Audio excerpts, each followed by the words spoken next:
ज्ञानेश्वरी अध्याय 13.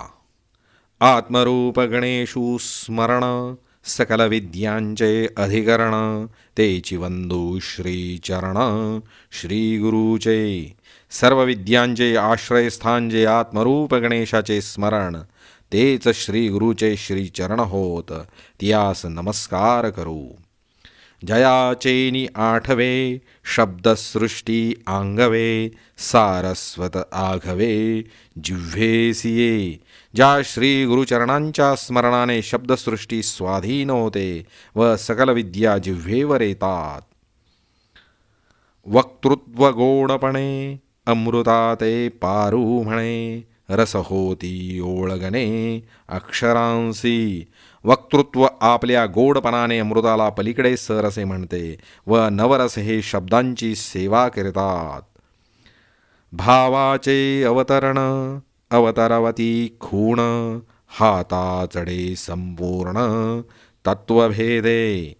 निरनिराळ्या तत्वातील फरक दाखवून अभिप्रायाची स्पष्टता करणारी जी मार्मिक खूण ती सर्वच्या सर्व स्वाधीन होते. श्री गुरुचे पाय जय हृदय गिवसूनी ठाय तै एवढे भाग्य होय उन्मेषासी. जेव्हा हृदय श्री गुरूंचे पाय धरून राहते तेव्हा ज्ञानाला एवढे दैव प्राप्त होते. ते नमस्कारुणी आता तो पितामहाचा पिता लक्ष्मीचा भरता ऐसे म्हणे.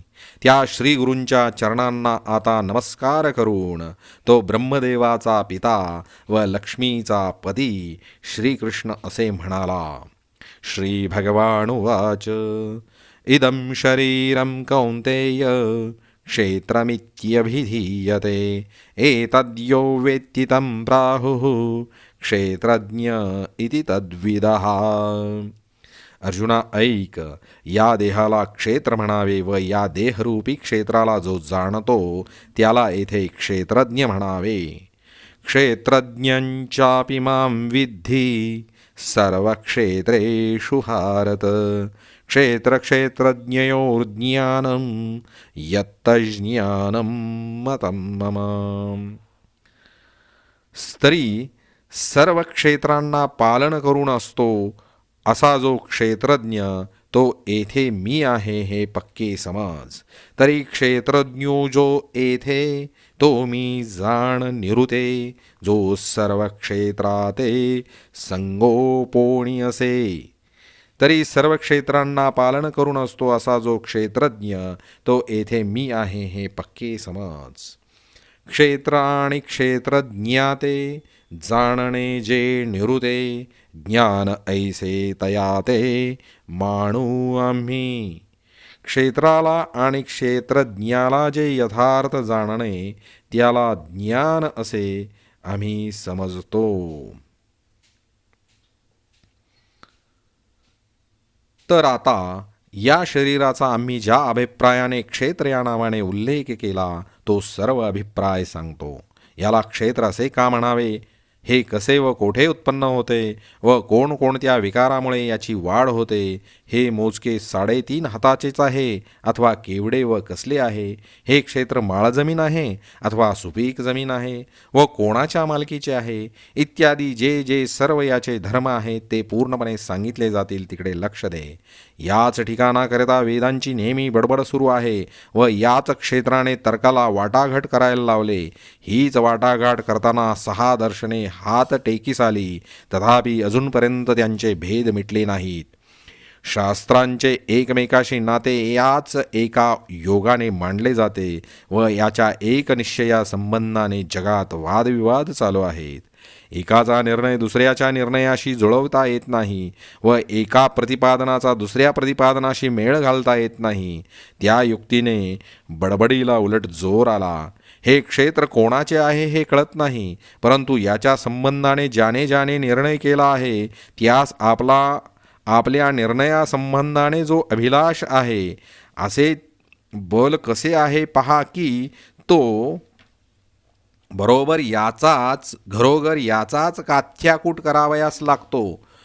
व माझेच म्हणणे खरे आहे असे म्हणतो. नास्तिक लोकांबरोबर वादविवाद करण्याकरिता वेदांचे प्रचंड बंड असल्याचे पाहून ते पाखंडी लोक निरनिराळी बडबड करावयास लागले. तो पाखंडी वेदास असे म्हणतो की तुम्ही निर्मूळ आहात व तुमचे शब्द पांडित्य खोटे आहे. हे आमचे बोलणे खरे नाही असे जर कोणी म्हणत असेल तर आम्ही पैजेची सुपारी ठेवली आहे. पाखंडी लोकांच्या पक्षाकडील दिगंबर वगैरे जैन श्रमणक आपल्या मस्तकावरील केस हाताने उपटून काढण्याचा लोंचविधी करतात. त्यांच्याशी चर्चा करू लागले म्हणजे त्यांची ती ठराविक वितंडाची भाषणे आपोआप जाग्यावर येतात. मृत्यूच्या तडाख्याने हे शरीर कारणाविना जाईल असे पाहून त्यानिमित्ताने योगी क्षेत्र निर्णयाकडे सरसावले. मृत्यूच्या योगाने भ्यालेला त्या योग्यांनी वनाचा रस्ता धरला व तेथे शम व दम यांचा अभ्यास पूर्ण केला. या क्षेत्राचा आपण पक्का निर्णय करू या अभिमानाने व क्षेत्र निर्णयास कैलासाचे राज्य अडथळा करील म्हणून ते टाकून शंकराने स्मशानात वास केला. या प्रतिज्ञेच्या योगाने शंकरास 10 दिशा पांघराव्या लागल्या म्हणजे सर्व संग सोडावा लागला व त्याने काम हा योगभ्रष्ट करणारा क्षेत्र निर्णयाच्या आड पडणारा लाचखाऊ आहे म्हणून त्यास जाळून टाकले. ब्रह्मदेवाला असलेली 4 मुखे क्षेत्राचा निर्णय करण्याकरता जोराने पुढे आली तरी त्यास क्षेत्राचा निर्णय मुळीच कळला नाही. कित्येक असे म्हणतात की क्षेत्र हे स्थळ जीवांचे संपूर्ण आहे, मग प्राण हे त्याचे तेथे कुळ आहे. कारण प्राणाच्या घरी अंगाने मेहनत करणारे 4 भाऊ आहेत. पाण, व्यान, उदान व समान हे 4 वायू. आणि मनासारखा चपल कारभारी शेतीचा कारभार करणारा आहे.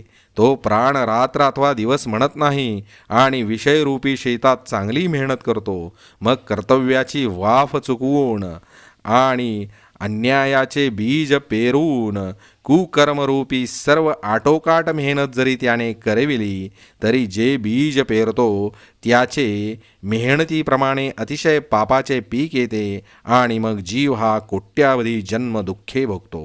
अथवा विधीची योग्य वाफ साधून जर सत्कर्मरूप बीज पेरले तर शेकडो जन्म सुख भोगते एवढे अचाट पीक येते. त्यावर आणखी कित्येक म्हणतात की तुम्ही म्हणता हे बरोबर नाही. हे क्षेत्र जीवाचे असे तुम्ही म्हणू नका, तर या शेताविषयी तुम्ही सर्व आम्हाला विचारा. अहो, जीव हा येथे वाटेने जाता जाता वस्ती करणारा वाटसरू आहे आणि प्राण हा क्षेत्राचा बलुतेदार असल्यामुळे रात्रंदिवस जागतो. अनादी जी प्रकृती जिचे सांख्यशास्त्र वर्णन करते तिचे हे क्षेत्र वतन आहे असे समज आणि हिच्याजवळ शेतकी चालविण्याचा सर्व बारदाना घरचा आहे. म्हणून ही शेत बटईने न देता घरीच वाहते. ह्या क्षेत्रात हे क्षेत्र वाहण्याच्या कामी मुख्य खटपट करणारे जे 3 गुण सत्व, रज व तम हे तिच्याच पोटी उत्पन्न झाले आहेत. रजोगुण पेरणी करतो आणि जितके रजोगुणाने पेरले तितके सत्वगुण रक्षण करतो व एकटा तमोगुण काढणी काढतो. महतत्वाचे खळे तयार करून एकट्या काळ नावाच्या पोळा करून मळणी होती. त्यावेळी तेथे सूक्ष्म सृष्टीची रास बनते. तेव्हा कित्येक बुद्धिमानांनी या प्रकृतिवाद्यांच्या बोलण्याचे दुःख वाटून म्हटले की हे तुमचे ज्ञान अलीकडील आहे. अहो, परब्रह्मरूपाच्या ठिकाणी या प्रकृतीची गोष्ट कोठे आहे, तर क्षेत्राची आम्ही बरोबर हकीकत सांगतो, ती तुम्ही निवांतपणे ऐका. शून्य जे ब्रह्म त्या ब्रह्मरूपी शय्याग्रहामध्ये पूर्ण लीन अवस्थेच्या गादीवर या बलवान अशा संकल्पाने निद्रा केली होती. तो एकाएकी जागा झाला व तो उद्योगधंद्यामध्ये चांगला भाग्यवान असल्याकारणाने त्याने इच्छा केल्याबरोबर त्यास ठेवा प्राप्त झाला. निराकार परब्रह्मरूपी बागेत लीन दशेत असणारा त्रिभुवनाचा लाभ एवढा हा त्याच्यामुळे व्यक्त दशेला आला. जिकडे तिकडे निरोपयोगी म्हणून पडलेली महाभूतरूपी पडजमीन मशागतीने सारखी करून स्वदेजाजी स्वदेजादी प्राणीवर्गाच्या 4 हद्दी कायम केल्या. यानंतर प्रारंभास वेगवेगळ्या पंचमहाभूतांच्या योगाने पंचात्मक मिश्रणांची शरीरे तयार केली. मनुष्य शरीररूपी शीताच्या दोन्ही बाजूस कर्माच्या दगडांचे बांध घालून निकस अशा माळ जमिनीची राणे तयार केली. त्या राण्यात येण्या जाण्याकरिता संकल्पाने कोणाचाही लाग जेथे लागणार नाही असे जन्म मृत्यूरूपी भुयार उत्तम प्रकारचे तयार केले. मग या संकल्पाने आपले आयुष्य आहे तेथपर्यंत अहंकाराबरोबर एकरूपता करून भेदबुद्धीकडून चराचरांची लागवड करिविली. याप्रमाणे निराळी संकल्पाची शाखा वाढते, म्हणून तो संकल्प या प्रपंचाला मूळ आहे. ह्याप्रमाणे संकल्पवाद्यांच्या तोंडातून मतरूपी मौती बाहेर आल्यानंतर त्यास दुसरे जे स्वभाववादी त्यांनी दाबले. ते म्हणाले, अहो महाराज, आपण तर चांगलेच विचारवंत दिसतात. परब्रह्मरूपी गावात संकल्पाची शेज जर मानावयाची तर प्रकृतीवाद्यांची प्रकृती ब्रह्माच्या ठिकाणी का मानू नये? पण हे बोलणे राहू द्या. तुमचे म्हणणे बरोबर नाही. तुम्ही या क्षेत्र निर्णयाच्या नादी लागू नका. आता हे सर्व सांगण्यात येईल.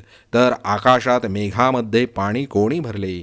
पोकळी ताऱ्यांच्या समूहास कोणी धारण केली? आकाशाचे छत व कोणी व कधी उभरवले? वाऱ्याने नेहमी हिंडत असावे ही कोणाची आज्ञा आहे? केसांची पेरणी कोण करतो?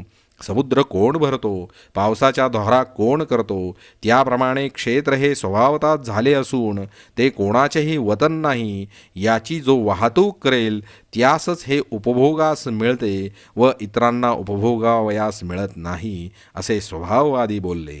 तेव्हा आणखी एक काळवादी रागाने म्हणाले की हे तुमचे बोलणे फार चांगले आहे बुवा. तुम्ही म्हणता असे जर आहे तर एकटा काळ या क्षेत्राचा उपभोग कसा घेतो? मृत्यूरूपी रागीट सिंहाची ही दरी आहे असे आम्हास वाटते. पण या निरनिराळ्या मतभिमानी लोकांच्या व्यर्थ बडबडीला पुरे पडवेल काय? तर या काळाचा अनिवार्य तडका पाहतात, परंतु स्वमताभिमानी लोकांचा आपल्या मतावरच भर असतो. या काळाने महाकल्पा पलीकडे अकस्मात मिठी घातल्यामुळे ब्रह्मदेवाचा राहण्याचा जो सत्यलोक, त्या सत्यलोकरूपी हत्तीवर सुद्धा या काळाचा घात वाचतो. हा स्वर्गरूपी अरण्यात शिरून रोज नवे नवे लोकपालांचे व दिग्गजांचे समुदाय नाहीसे करतो. याच्या अंगच्या वाऱ्याने इतर जीवरूप पशु निर्जीव होऊन जन्ममृत्यूच्या खळग्यात भ्रमत राहतात. सर्व आकारमान मात्र पदार्थ हाच कोणी हत्ती, तो ज्या चवड्यामध्ये धरला गेला आहे तो काळरूपी सिंहाचा पंजा केवढा पसरला आहे पहा. म्हणून सर्व काळाची सत्ता आहे हे बोलणे खरे आहे. अर्जुना, असे हे क्षेत्राविषयी अनेक वाद आहेत. नैमिष्यारण्यात ऋषींनी या क्षेत्र संबंधाने पुष्कळ वादविवाद केला आहे. याविषयी पुराणेही साक्षीभूत आधार आहेत. अनुष्टुप छंदाची जी निरनिराळ्या प्रकारची काव्यरचना आहे ती ज्या ग्रंथात आहे त्या ग्रंथाचा अद्यापपर्यंत लोक करवाने आश्रय करतात.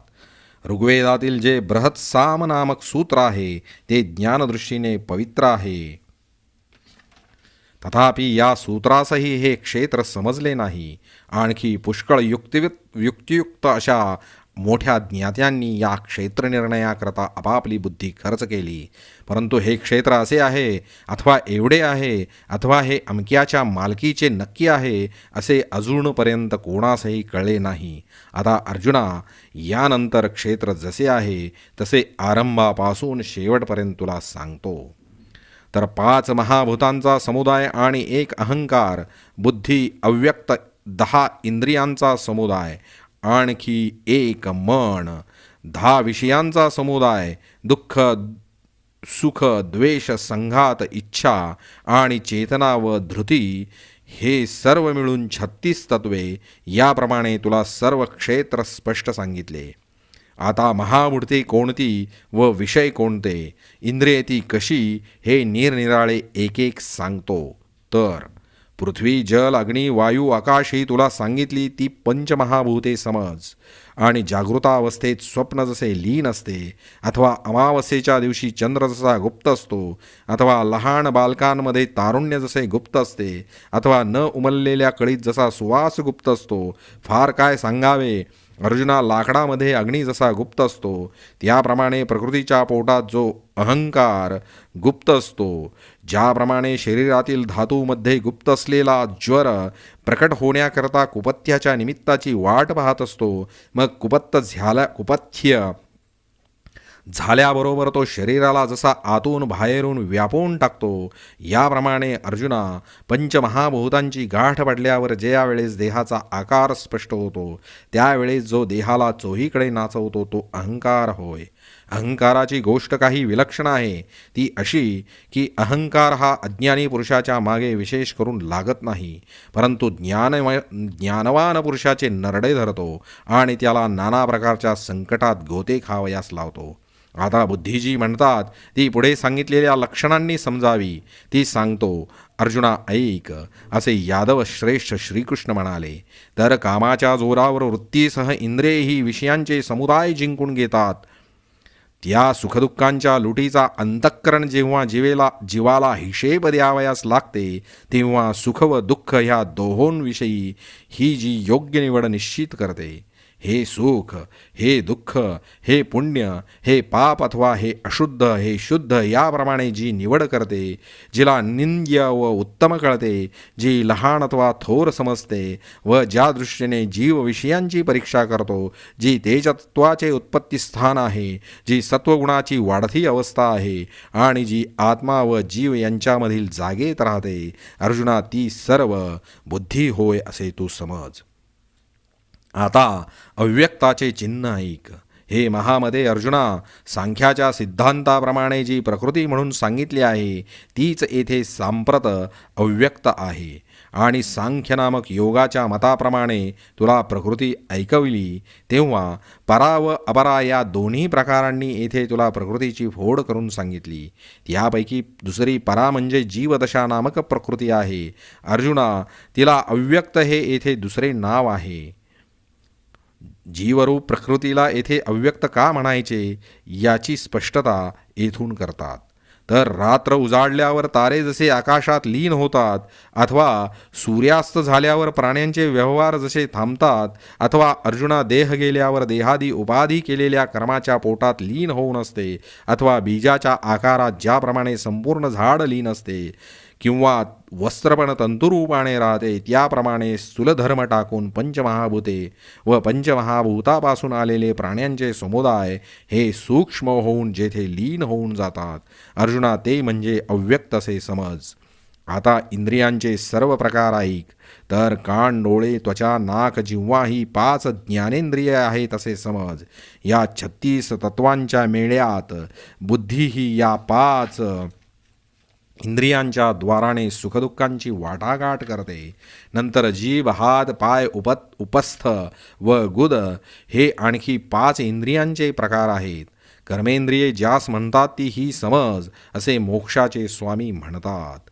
ऐक, शरीरामध्ये क्रियाशक्ती म्हणून जी प्राणांची स्त्री आहे तिचे शरीराचे आत येणे व बाहेर जाणे या 5 द्वारांनी होते. याप्रमाणे 10 इंद्रिये सांगितली असे देव म्हणतात. आता मन हे कशा प्रकारचे आहे ते निश्चयाने ऐक. जे मन, इंद्रिय आणि बुद्धी यांच्यामधील जागेत रजोगुणांच्या खांद्यावर चंचलपणाने असते, आकाशातील निळ्या रंगाप्रमाणे अथवा मृगजळावरील लाटांप्रमाणे ज्याचा व्यर्थ खोटा भास होतो, आणखी रेत व रक्त यांचा मिलाफ झाला असता पंचमहाभूतात्मक शरीराचा आकार तयार होतो. मग तेथे एकच वायुतत्व स्थान भेदे करून 10 प्रकारचे झाले. मग त्या 10 प्रकारच्या वायूंनी देहधर्माच्या बळकटीने त्या प्राण्याच्या शरीरामधील ज्या जागा ठरल्या होत्या त्या जागांचा आश्रय केला. त्या ठिकाणी शुद्ध चांचल्य केवळ एकटे राहिले, म्हणून त्या चांचल्याचे रजोगुण बळ धरले.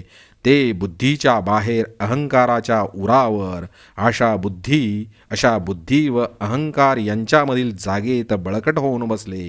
त्या चांचल्याला मन हे व्यर्थ नाव आहे. वास्तविक पाहिले तर ती एक मूर्तिमंत कल्पनाच आहे व त्या मनाच्या संगतीने वस्तूला जीवदशा प्राप्त झाली आहे.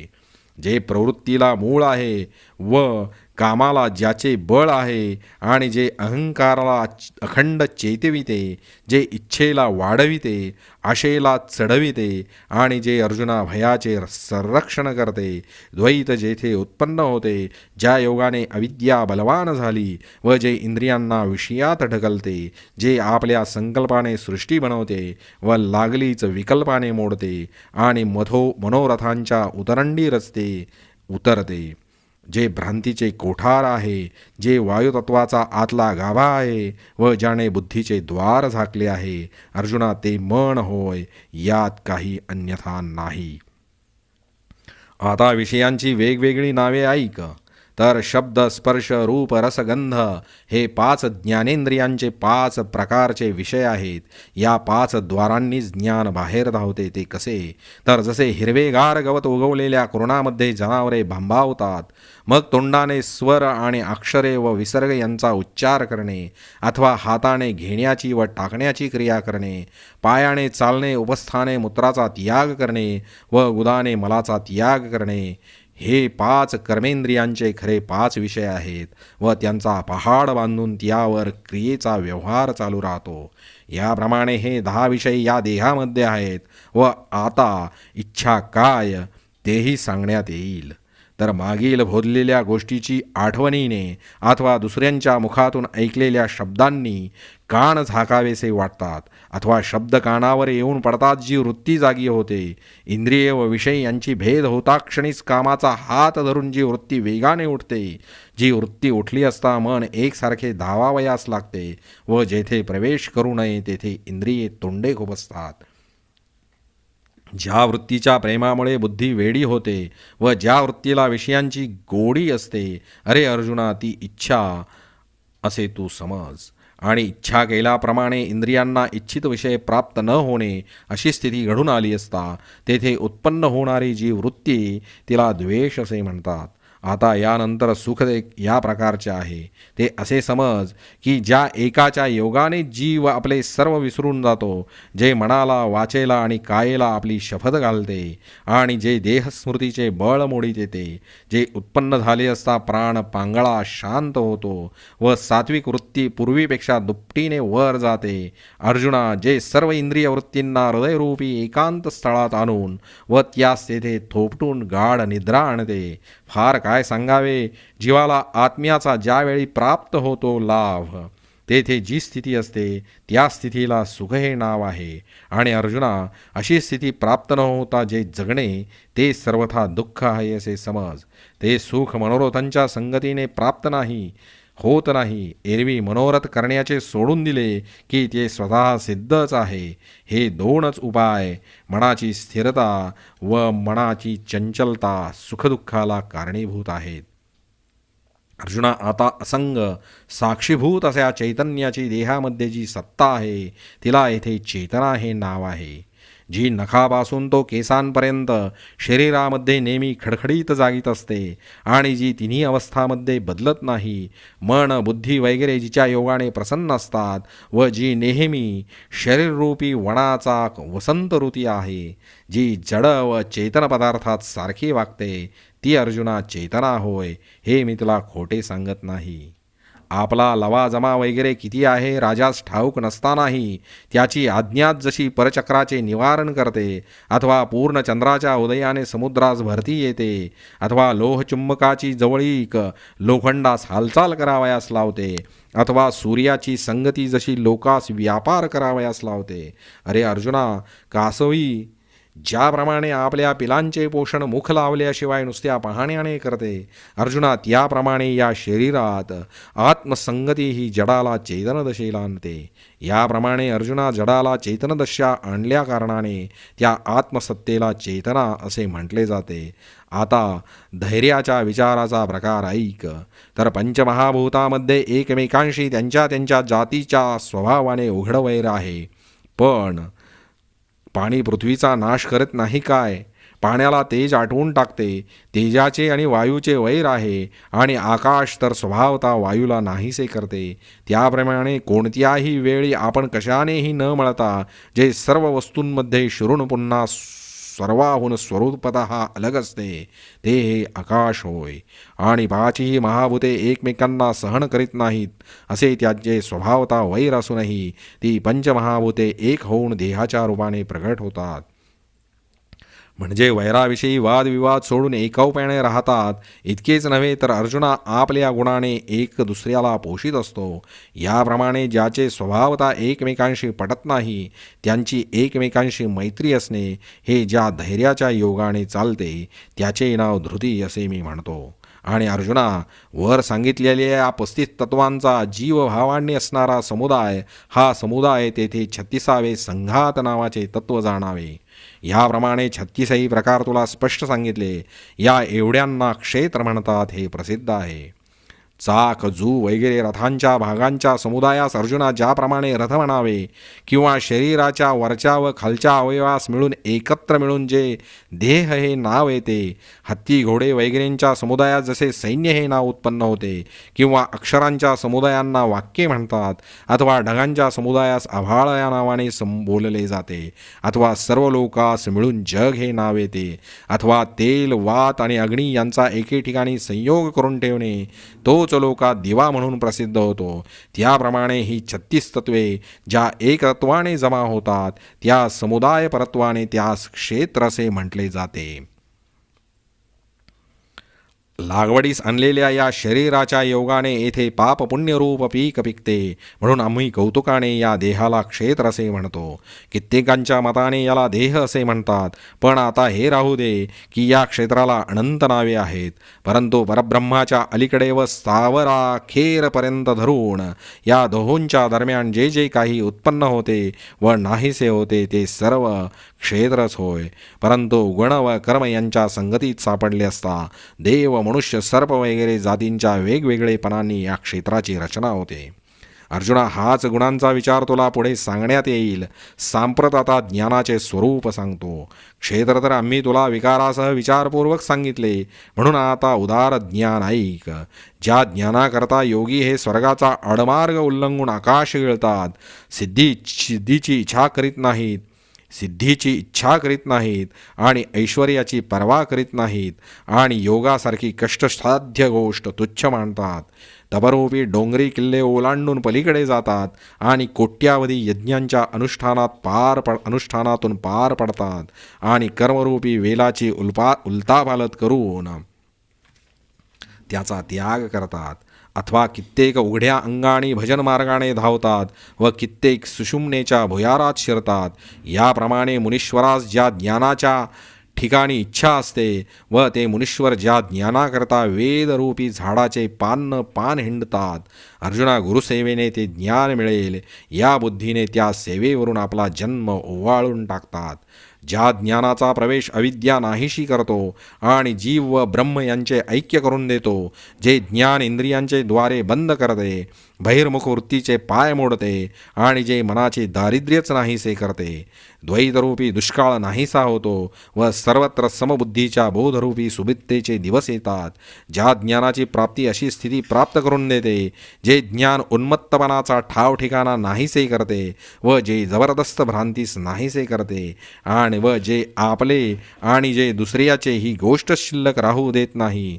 अर्जुना, जे ज्ञान संसाराला मुळासकट उपटून टाकते व संकल्परूपी चिखल साफ ढवून टाकते व आकलन करण्यास कठीण अशा परब्रह्माला जे ज्ञान व्यापून टाकते, ज्या ज्ञानाच्या प्रकाशाने बुद्धीची दृष्टी उघडते व जीव आनंदाच्या पोटावर लोळतो, असे जे ज्ञान, जे पवित्रपणाचा एकच ठेवा आहे व जेथे विटाळलेले मन शुद्ध करता येते, देहबुद्ध्यादी अनात्म पदार्थ मी आहे असा क्षयरोग आत्म्याला जो झाला होता, तो रोग ज्याचा सहवास बरा करतो, ते ज्ञान निरूपण करण्यासारखे नाही.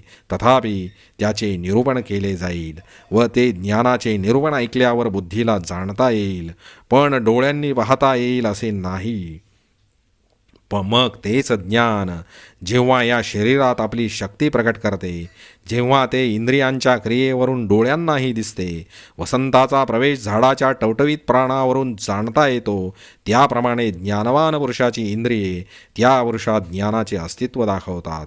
अरे अर्जुना, वृक्षाला जमिनीमध्ये पाणी सापडते, जरी ते बाहेरच्या फांद्या विस्तारावरून दिसते अथवा अंकुराचा लुसलुशीतपणा हा जमिनीचा मृदूपणा सांगतो, किंवा आचार हा चांगल्या कुलवाणाचा थोरपणा दाखवितो, अथवा आदरातिथ्याच्या तयारीवरून जसा स्नेह प्रकट होतो, किंवा दर्शनाने होणाऱ्या समाधानावरून पुण्यपुरुष ओळखू येतो, अथवा केळीत उत्पन्न झालेला कापूर जसा सुवासाने कळण्यात येतो, अथवा भिंगाच्या आत ठेवलेला जो दिवा त्याचा प्रकाश जसा भिंगाच्या बाहेर पसरतो, त्याप्रमाणे हृदयातील ज्ञानाने देहाच्या ठिकाणी जी लक्षणे उमटतात ती आता सांगतो. चांगले लक्ष देऊन ऐक.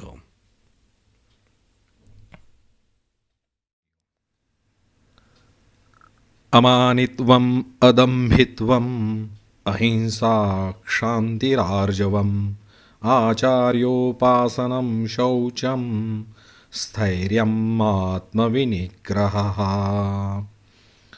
तर कोणत्याही बाबतीत कोणाचीही बरोबरी करणे ज्याला आवडत नाही व मोठेपणाचे ज्याला ओझे वाटते, ज्याच्या अंगी असलेल्या गुणांचे वर्णन केले तर तो खरोखर मानास योग्य आहे म्हणून त्यास मान देऊ लागले, अथवा लोकांनी मानण्यायोगी पात्रता आपल्या अंगी आली आहे अशी त्या पात्रतेची प्रकटता जरी झाली तरी त्यावेळी तो कसा गडबडून जातो व ज्याप्रमाणे पारध्याकडून चोहोकडून वेढलेले हरिण गाभरे होते, अथवा हातांनी पोहून जात असता तो पोहणारा मनुष्य ज्याप्रमाणे भोवऱ्यात सापडावा, अर्जुना, त्याप्रमाणे सन्मानाच्या योगाने ज्याला संकट वाटते आणि जो मोठेपणाला आपल्या अंगाकडे येऊच देत नाही, आपली पूज्यता आपण डोळ्यांनी पाहू नये, आपली कीर्ती आपण कानांनी ऐकू नये, हा एक अमुक मनुष्य आहे अशी आपली लोकांना आठवणच होऊ नये असे ज्याला वाटते, अशा पुरुषाला आपला सत्कार व्हावा असे कसे वाटेल?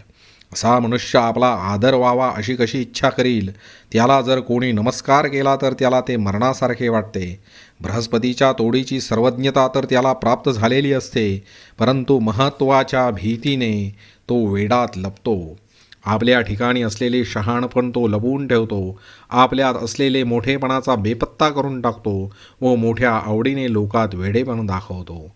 लोकात होणाऱ्या प्रसिद्धीची ज्या शिरशिसारी असते व शास्त्रांचा वादविवाद करण्यास ज्याला कंटाळा असतो, काही न करता उगाच राहण्यात ज्याला अतिशय भर असतो, लोकांनी आपला अनादरच करावा व नातलगांनी आपला थाराच धरू नये अशा प्रकारची ज्याच्या जीवामध्ये फार इच्छा असते, ज्या कृतीच्या योगाने नम्रता अंगी बाणेल व स्वतःच्या ठिकाणी कमीपणा ये भूषण होईल, त्या गोष्टी तो बहुतेक करतो.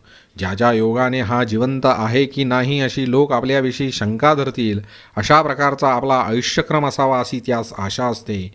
पलीकडे असलेल्या तो चालतो आहे की नाही किंवा वाऱ्यानेच जात आहे अशा प्रकारे आपल्याविषयी जगात भ्रम उत्पन्न व्हावा, असे आपण व्हावे असे त्यास वाटते.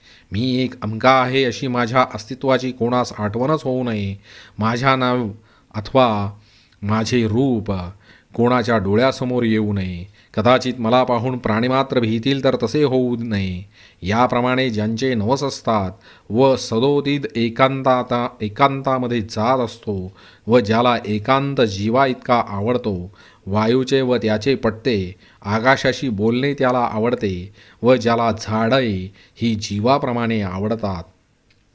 फार काय सांगावे, जशी लक्षणे अशी लक्षणे तू ज्या पुरुषाच्या ठिकाणी पाहशील त्या पुरुषाचे व ज्ञानाचे एकच अंधरून झाले आहे असे तू समज. साधकामध्ये असणारा अमानित्व हा जो गुण म्हणतात तो या लक्षणांनी जाणावा. आता अदंभाच्या ओळखीकरता त्याच्या लक्षणांचा अभिप्राय सांगतो, तर ऐक.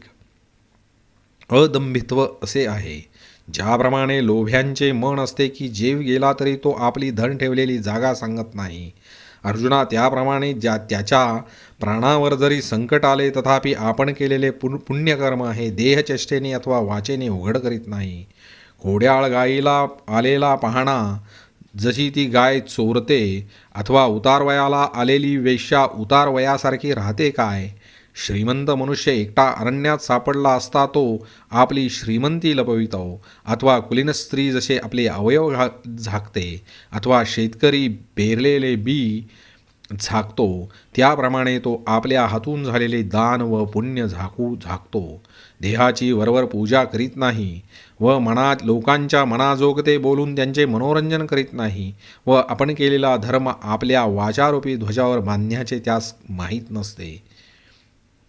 आपण दुसऱ्यावर केलेल्या उपकाराचा तोंडाने उच्चार करीत नाही व आपण जो काही अभ्यास केला असेल त्याचा डौल मिरवित नाही व आपली भरभराट व्हावी म्हणून जो आपण मिळवलेले पुण्य विकण्यास धजत नाही. तो आपल्या शरीराला जे भोग देतो त्यावरून अंदाज केला तर तो कृपण आहे असे वाटेल. एरवी धर्माच्या कामी त्याचे औंदार्य पाहिले तर तो आपल्या जवळचे धन वगैरे खर्च करण्यास थोडेफार असे म्हणत नाही. घरामध्ये सर्व गोष्टींची टंचाई दिसते. शरीराचा बांधा रोडका असतो, परंतु दानाच्या बाबतीत तो कल्पतरुषी प्रतिज्ञेने चढाओढ करतो. फार काय सांगावे, स्वधर्मामध्ये तो थोर असतो, योग्य प्रसंगी तो उदार असतो, आत्मचर्चा करण्यात तो हुशार असतो, एरवी तो वेडा असतो.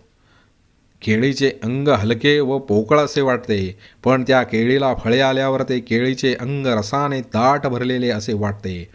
अथवा मेघाचे अंग पाहिले तर ते अगदी हलके व दिसण्यात वाऱ्याने नाहीसे होईल असे दिसते, पण तेच मेघ एकदा वर्षाव करावयास लागले की दाट वर्षाव करतात.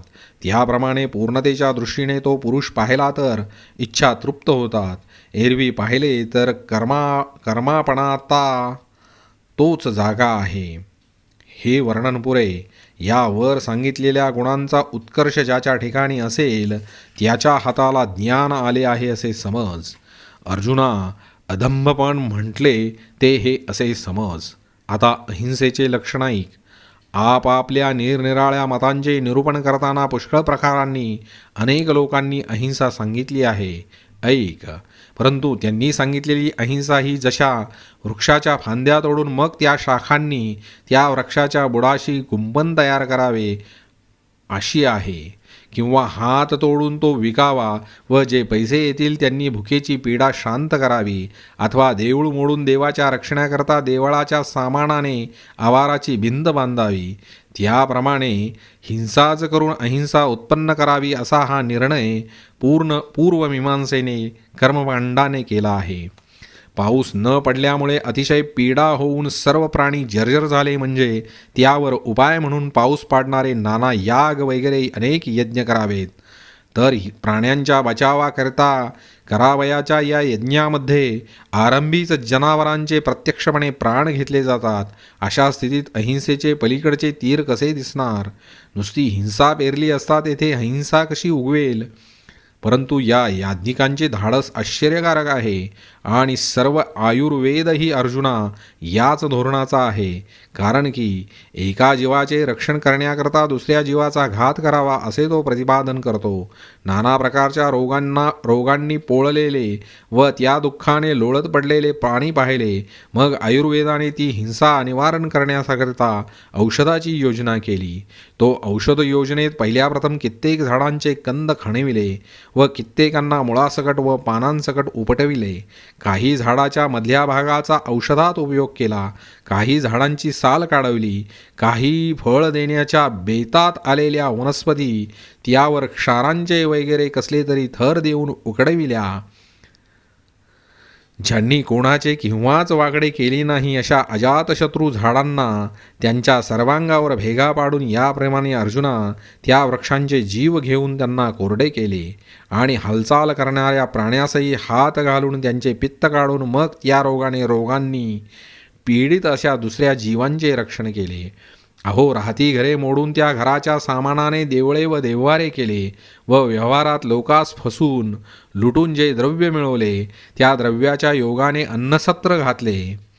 डोक्यास गुंडाळण्याकरता नेसविलेले वस्त्र सोडून ते जर मस्तकास बांधले तर शरीराचा खालचा भाग उघडा पडतो. अथवा जसे घर मोडून त्या घरापुढे मांडव केले, अथवा पांघरुणे जाळून मग जसा शेक घ्यावा, किंवा हत्तीचे जसे अंग धुणे असते, बैल विकून जसा मोठा गोठा बांधावा, अथवा राघूस हाकून देऊन मग पिंजरा तयार करावा, असल्या कृतींना योग्य म्हणावे किंवा चेष्टा म्हणाव्यात, यांना हसावे. कित्येकांनी धर्ममार्ग म्हणून पाणी गाळण्याला आरंभ केला, तेव्हा त्या गाळण्याच्या तापाने जीव मेले. कित्येक या हिंसेच्या भयाने धान्य शिजवीत नाहीत, त्यांचे प्राण कासावीस होतात. ही हिंसाच होय. याप्रमाणे हे चांगल्या मनाच्या अर्जुना, हिंसेलाच अहिंसा ठरवण्याचा असा हा कर्मकांडात सिद्धांत आहे. तू नीट समजून घे. जेव्हा आम्ही पहिल्या प्रथम अहिंसेच्या नावाचा उच्चार केला, तेव्हा ही मते सांगावीत अशी स्फूर्तीलाच हाव झाली. तर या मतांना कसे गाळावे म्हणून आम्हाला बोलणे भाग पडले. त्याप्रमाणे तुलाही निरनिराळी मते माहीत व्हावी, असा हे प्रतिपादन करण्याचा आमचा हेतू होता. अर्जुना,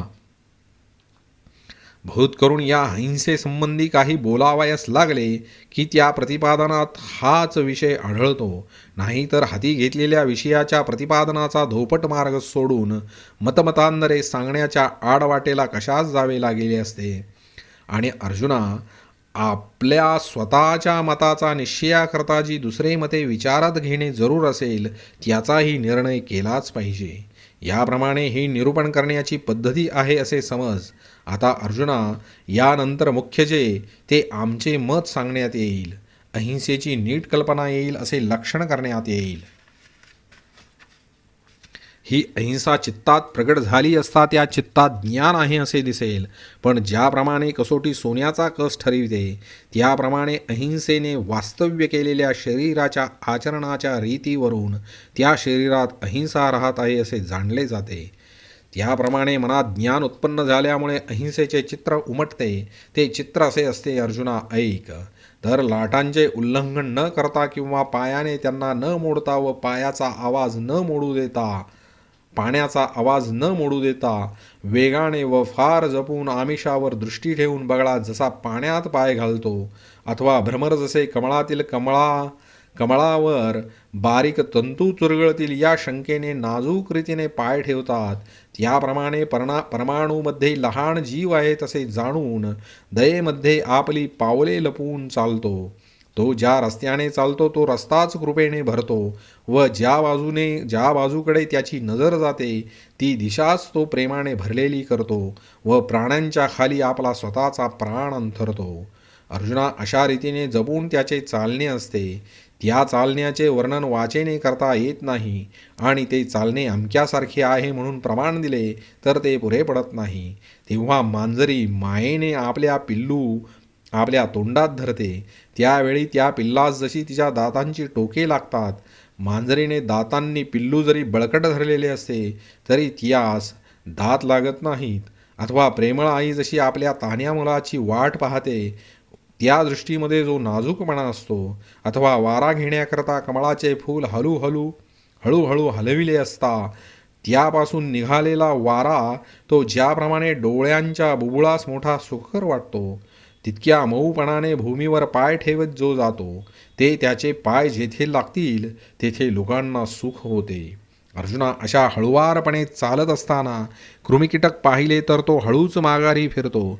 तो म्हणतो, पाय जोरात पडल्यामुळे आवाज निघाला तर प्रभूची झोप मोडेल व असलेल्या सुखरूपतेस विक्षेप येईल. या करुणेने तो मागे परततो व कोणत्याही प्राण्यावर पाय ठेवीत नाही. गवताच्या काडीत जीव आहे असे समजून ती तुडवून जात नाही.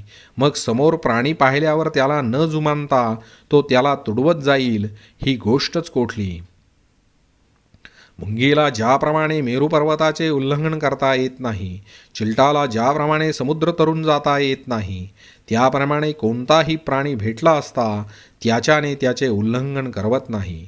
याप्रमाणे ज्याची चालण्याची रीत कृपारूपी फळांना फळाली व जिने जेथे वाचेमध्ये दया जगलेली तू पाहशील, तो स्वतः श्वासोच्छवास नाजूक रीतीने करता त्याचे मुख प्रीतीचे माहेर असते व त्याचे दात हे जणू काय मधुरपणाला अंकुर फुटलेले आहेत.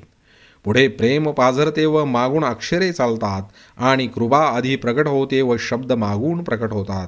अगोदर तर त्याचे कोणाशी बोलणेच नसते आणि जर तो काही कोणाशी बोलू म्हणेल तर आपले बोलणे कोणाला खुपेल का? यदा कदाचित बोलताना काही जास्त बोलणे झाले तर ते कोणाच्या वर्मी तर लागणार नाही ना, आणि त्या जास्त बोलण्याने कोणाच्या मनात शंका तर येणार नाही ना. कोणी एखाद्या गोष्टीविषयी आरंभिलेल्या बोलण्याचा रंग आपल्या बोलण्याने बिघडेल, कोणी भिईल, कोणी दचकून उठेल आणि कोणी आपले बोलणे ऐकूनच कोणी त्या बोलण्याची उपेक्षा करेल, तरी आपल्या बोलण्याने कोणास क्लेश होऊ नयेत, कोणाची भुवई उचलू नये असे त्याच्या मनाचा अभिप्राय असतो, म्हणून तो उगा असतो.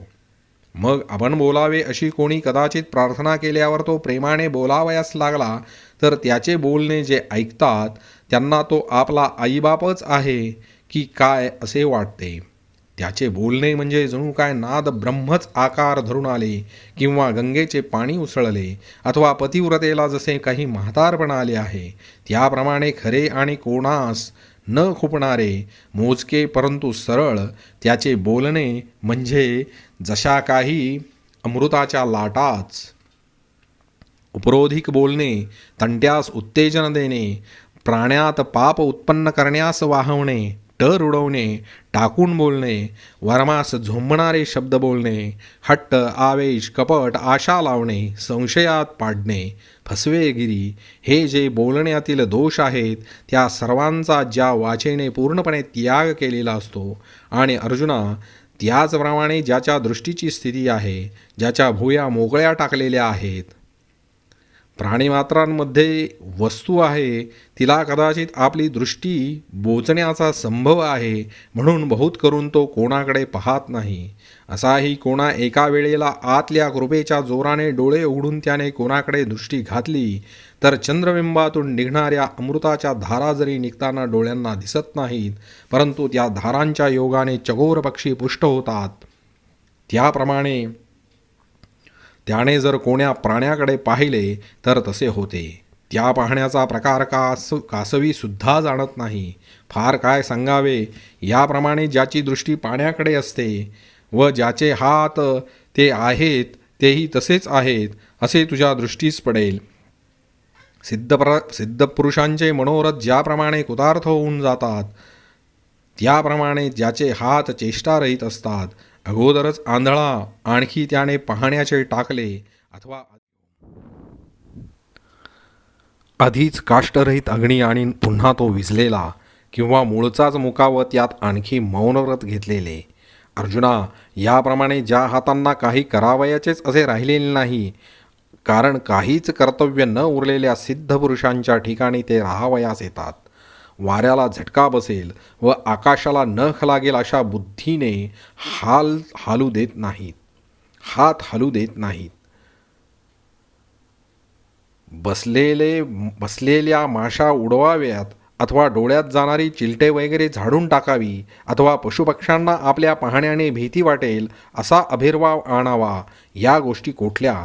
त्याला हातात दंड अथवा काठी घेणे आवडत नाही. असे जर आहे तर मग अर्जुना, हातात शस्त्रे घेण्याचे बोलणे कोठले? सहज मजेने कमळाने खेळावयाचे अथवा फुलांच्या माळा झेलावयाच्या, हे गोफणीप्रमाणे होईल असे म्हणून जो वरील गोष्टी करीत नाही. अंगावरील केसांच्या रांगा हलतील याकरिता जो अंग कुरवाळीत नाही. नखांच्या गुंडाळ्या बोटावर वाढतात. आधी तर हातांना काही कर्तव्य नसते, परंतु अशाही स्थितीत त्या हातांना काही करण्याचा प्रसंग आला तर हातांना हीच सवय असते की ते जोडावेत, अथवा भिवू नकोस असे सांगण्यास हात उचलावेत, अथवा कोणी पडलेल्यास वर काढण्याकरता हात द्यावेत, किंवा पीडित मनुष्याला त्याची पीडा कमी होण्याकरता त्याला हाताने थोडासा स्पर्श करावा. तरी दुःखाने पीडित मनुष्याचे भय नाहीसे करणे हे देखील तो मोठ्या जुलमाने करतो, पण त्याच्या हस्तस्पर्शाचा ओलावा चंद्रकिरणांना सुद्धा माहीत नसतो. त्याच्या हस्तस्पर्शाच्या मानाने पाहिले असता मलय पर्वतावरून येणाऱ्या वाऱ्याचा स्पर्श कडक भासेल इतका त्याच्या हातांचा स्पर्श मृदू व सुखकर असतो. अशा प्रकारच्या स्पर्शाने त्याचे पशूंना कुरवाळणे असते. जे हात नेहमी रिकामे व मोकळे असतात, ज्याप्रमाणे चंदनाच्या वृक्षाचे सर्व भाग शुद्ध असल्यामुळे ती झाडे फळली नाहीत, तर ती निष्फळ आहेत असे म्हणता येत नाही. आता हे भाराभर बोलणे राहू दे. सज्जन मनुष्याची वागणूक व स्वभाव ही ज्याच्या प्रमाणे असतात त्याप्रमाणे ते करतल असतात असे समज. आता त्याचे मन खरोखर सांगतो म्हणून जर म्हटले तर आतापर्यंत जे व्यापार सांगितले ते कोणाचे? फांद्या म्हणजे झाड नव्हे काय? समुद्र हा जलाशिवाय आहे काय? प्रकाश आणि सूर्य हे वेगळे आहेत काय? शरीर आणि शरीराचे अवयव हे खरोखर वेगळे आहेत काय? किंवा ओलावा आणि पाणी निराळी आहेत काय? म्हणून ही जी सर्व बाह्य लक्षणे सांगितली ती मूर्तिमंत मनच असे समज. ज्याप्रमाणे भुईत पेरलेले बी तेच वर वृक्ष होते, त्याप्रमाणे मनच इंद्रियाद्वारा पसरले आहे. परंतु मनातच जर अहिंसा नसेल तर बाहेर कशी येईल? अर्जुना, कोणतीही वृत्ती प्रथम मनात उत्पन्न होते व मग ती वाचा, दृष्टी, हात वगैरे इंद्रियांकडे येते. याशिवाय जे मनातच नाही ते वाचेत प्रकट होईल काय? बीजाशिवाय जमिनीत अंकुर आहे काय? जे पाणी उगमाच्या ठिकाणी वाळून गेले आहे ते नदीच्या ओघामध्ये कुठून वाहील? जीव गेल्यानंतर त्या देहाच्या ठिकाणी हालचाल आहे काय? म्हणून ज्याप्रमाणे सुताच्या दोरीने हलणारी बाहुली सूत्रधाराशिवाय व्यर्थ असते, तसे मनाचा चंचलपणा मनपण नाहीसा होतो. त्यावेळी अगोदरच इंद्रियाची कर्म करण्याची शक्ती बंद पडते. अर्जुना, त्याप्रमाणे मन हे सर्व या इंद्रियांच्या द्वाराने वागत असते. परंतु ज्या वेळेला जसे वासनेच्या रूपाने मन आंत होऊन असते, तसेच ते इंद्रियांच्या व्यापार रूपाने बाहेर येते. ज्याप्रमाणे पक्व झालेला सुगंध मोठ्या उत्साहाने गाजावाजा करीत बाहेर पडतो, त्याप्रमाणे मनामध्ये अहिंसा चांगली बळावली म्हणजे तीच इंद्रिय व्यापारातून दिसून येते. म्हणून इंद्रिये त्याच अहिंसारूप संपत्तीच्या भांडवलाचा खर्च करीत असतानाही आपला अहिंसेचा व्यवहार पूर्णपणे करीत असतात. समुद्रास पूर्ण भरती आली म्हणजे जसा तो समुद्रच आपल्या भरतीच्या पाण्याने खड्या भरून टाकतो, त्याप्रमाणे चित्तच या इंद्रियांना आपल्या अहिंसारूप जलसंपत्तीने भरून टाकते. हे पार बोलणे राहू दे. पंतोजी ज्यावेळी मुलाचा हात धरून त्याला अक्षरांच्या ओळी काढावयास शिकवतो, त्यावेळी मुलाचा हात धरून पंतोजी आपणच स्पष्ट अक्षरांच्या ओळी लिहितो. त्याप्रमाणे मनाने आपले दयाळुत्व हातापायास आणले आणि मग तेथे मनानेच अहिंसेला उत्पन्न केले. म्हणून अर्जुना, इंद्रियांच्या अहिंसेच्या वर्णनानेच मनाच्या अहिंसेच्या वागणुकीचे स्पष्ट वर्णन केले. याप्रमाणे मनाने, देहाने, वाचेने आणि सर्व हिंसाचा त्याग झालेला ज्याच्या ठिकाणी तुला दिसेल, तो पुरुष ज्ञानाचे विस्तृत मंदिर आहे असे समज. हे राहू दे, तू पुरुष केवळ म्हणजे ज्ञानाची मूर्तीच होय. जी अहिंसा आपण कानाने ऐकतो अथवा जिचे ग्रंथाचा आधार घेऊन आपण निरूपण वर्णन करतो, ती अहिंसा डोळ्यांनी पहावी अशी ज्या इच्छा जेव्हा उत्पन्न होईल तेव्हा त्या पुरुषालाच पहावे. ज्ञानेश्वर महाराज श्रोत्यांच्या जवळ परिहार देतात. असे जे देव म्हणाले ते मी वास्तविक एका शब्दाने सांगावे, परंतु माझ्या सांगण्याचा फार विस्तार झाला, याबद्दल आपण क्षमा करावी. कदाचित आपण असे म्हणाल की हिरव्या चाऱ्यात जनावर सुटले असता जसे ते पुन्हा मागे घराच्या वाटेस लागण्याचे विसरते, अथवा वाऱ्याच्या वेगाने पक्षी जसा आकाशात आपल्या घरट्यापासून दूर उडत जातो, त्याप्रमाणे आवडीच्या योगाने स्फुरण येऊन वेगवेगळ्या रसांचा स्वाद मिळाल्याने माझी बुद्धी वाहवत गेली, ती आवरत नाही. तर ऐका महाराज, तसे नाही. असा विस्तार करण्याला कारण आहे. नाहीतर अहिंसा हे पद लीन अक्षरांचे न आहे. अहिंसा म्हणावयास थोडी आहे, परंतु जेव्हा कोट्यावधी मतांचा विचार करून त्याचे खंडन करावे तेव्हा महाराज ती स्पष्ट होते. एरवी प्राप्त झालेल्या सर्व मतांचे निरसन न करता अंगच्या जोराने तुमच्या पुढे बोललो तर ते चालणार नाही. रत्न पारखणाऱ्या लोकांच्या गावात गंडकी रत्न म्हणून विकली जाईल असे वाटत असेल तर ती गाठोड्यातून सोडून बाहेर काढावी. सरस्वतीची स्तुती कितीही केली तरी पुरी होणार नाही, म्हणून तिची स्तुती करू नये. ऐका, जेथे कापराला वास मंद आहे असे म्हणतात, त्या बाजारात पिठाची विक्री कशी होईल? म्हणून महाराज, या सभेमध्ये बोलकेपणाच्या आवेशाने बोलण्याला जवळीक मिळणार नाही. सर्वसाधारण अशी अहिंसेची कल्पना, निरनिराळ्या मताप्रमाणे अहिंसे संबंधाने विशेष कल्पना याचा कालवा करून मी जर बोललो तर ते व्याख्यान आपण आपल्या कानांच्या मुखाकडे नेणार नाही. शंकारूपी कचऱ्याने जेव्हा स्वच्छ सिद्धांत मळला जातो तेव्हा त्या सिद्धांताकडे असलेले तुमचे लक्ष मागच्या पाऊलीच पळेल.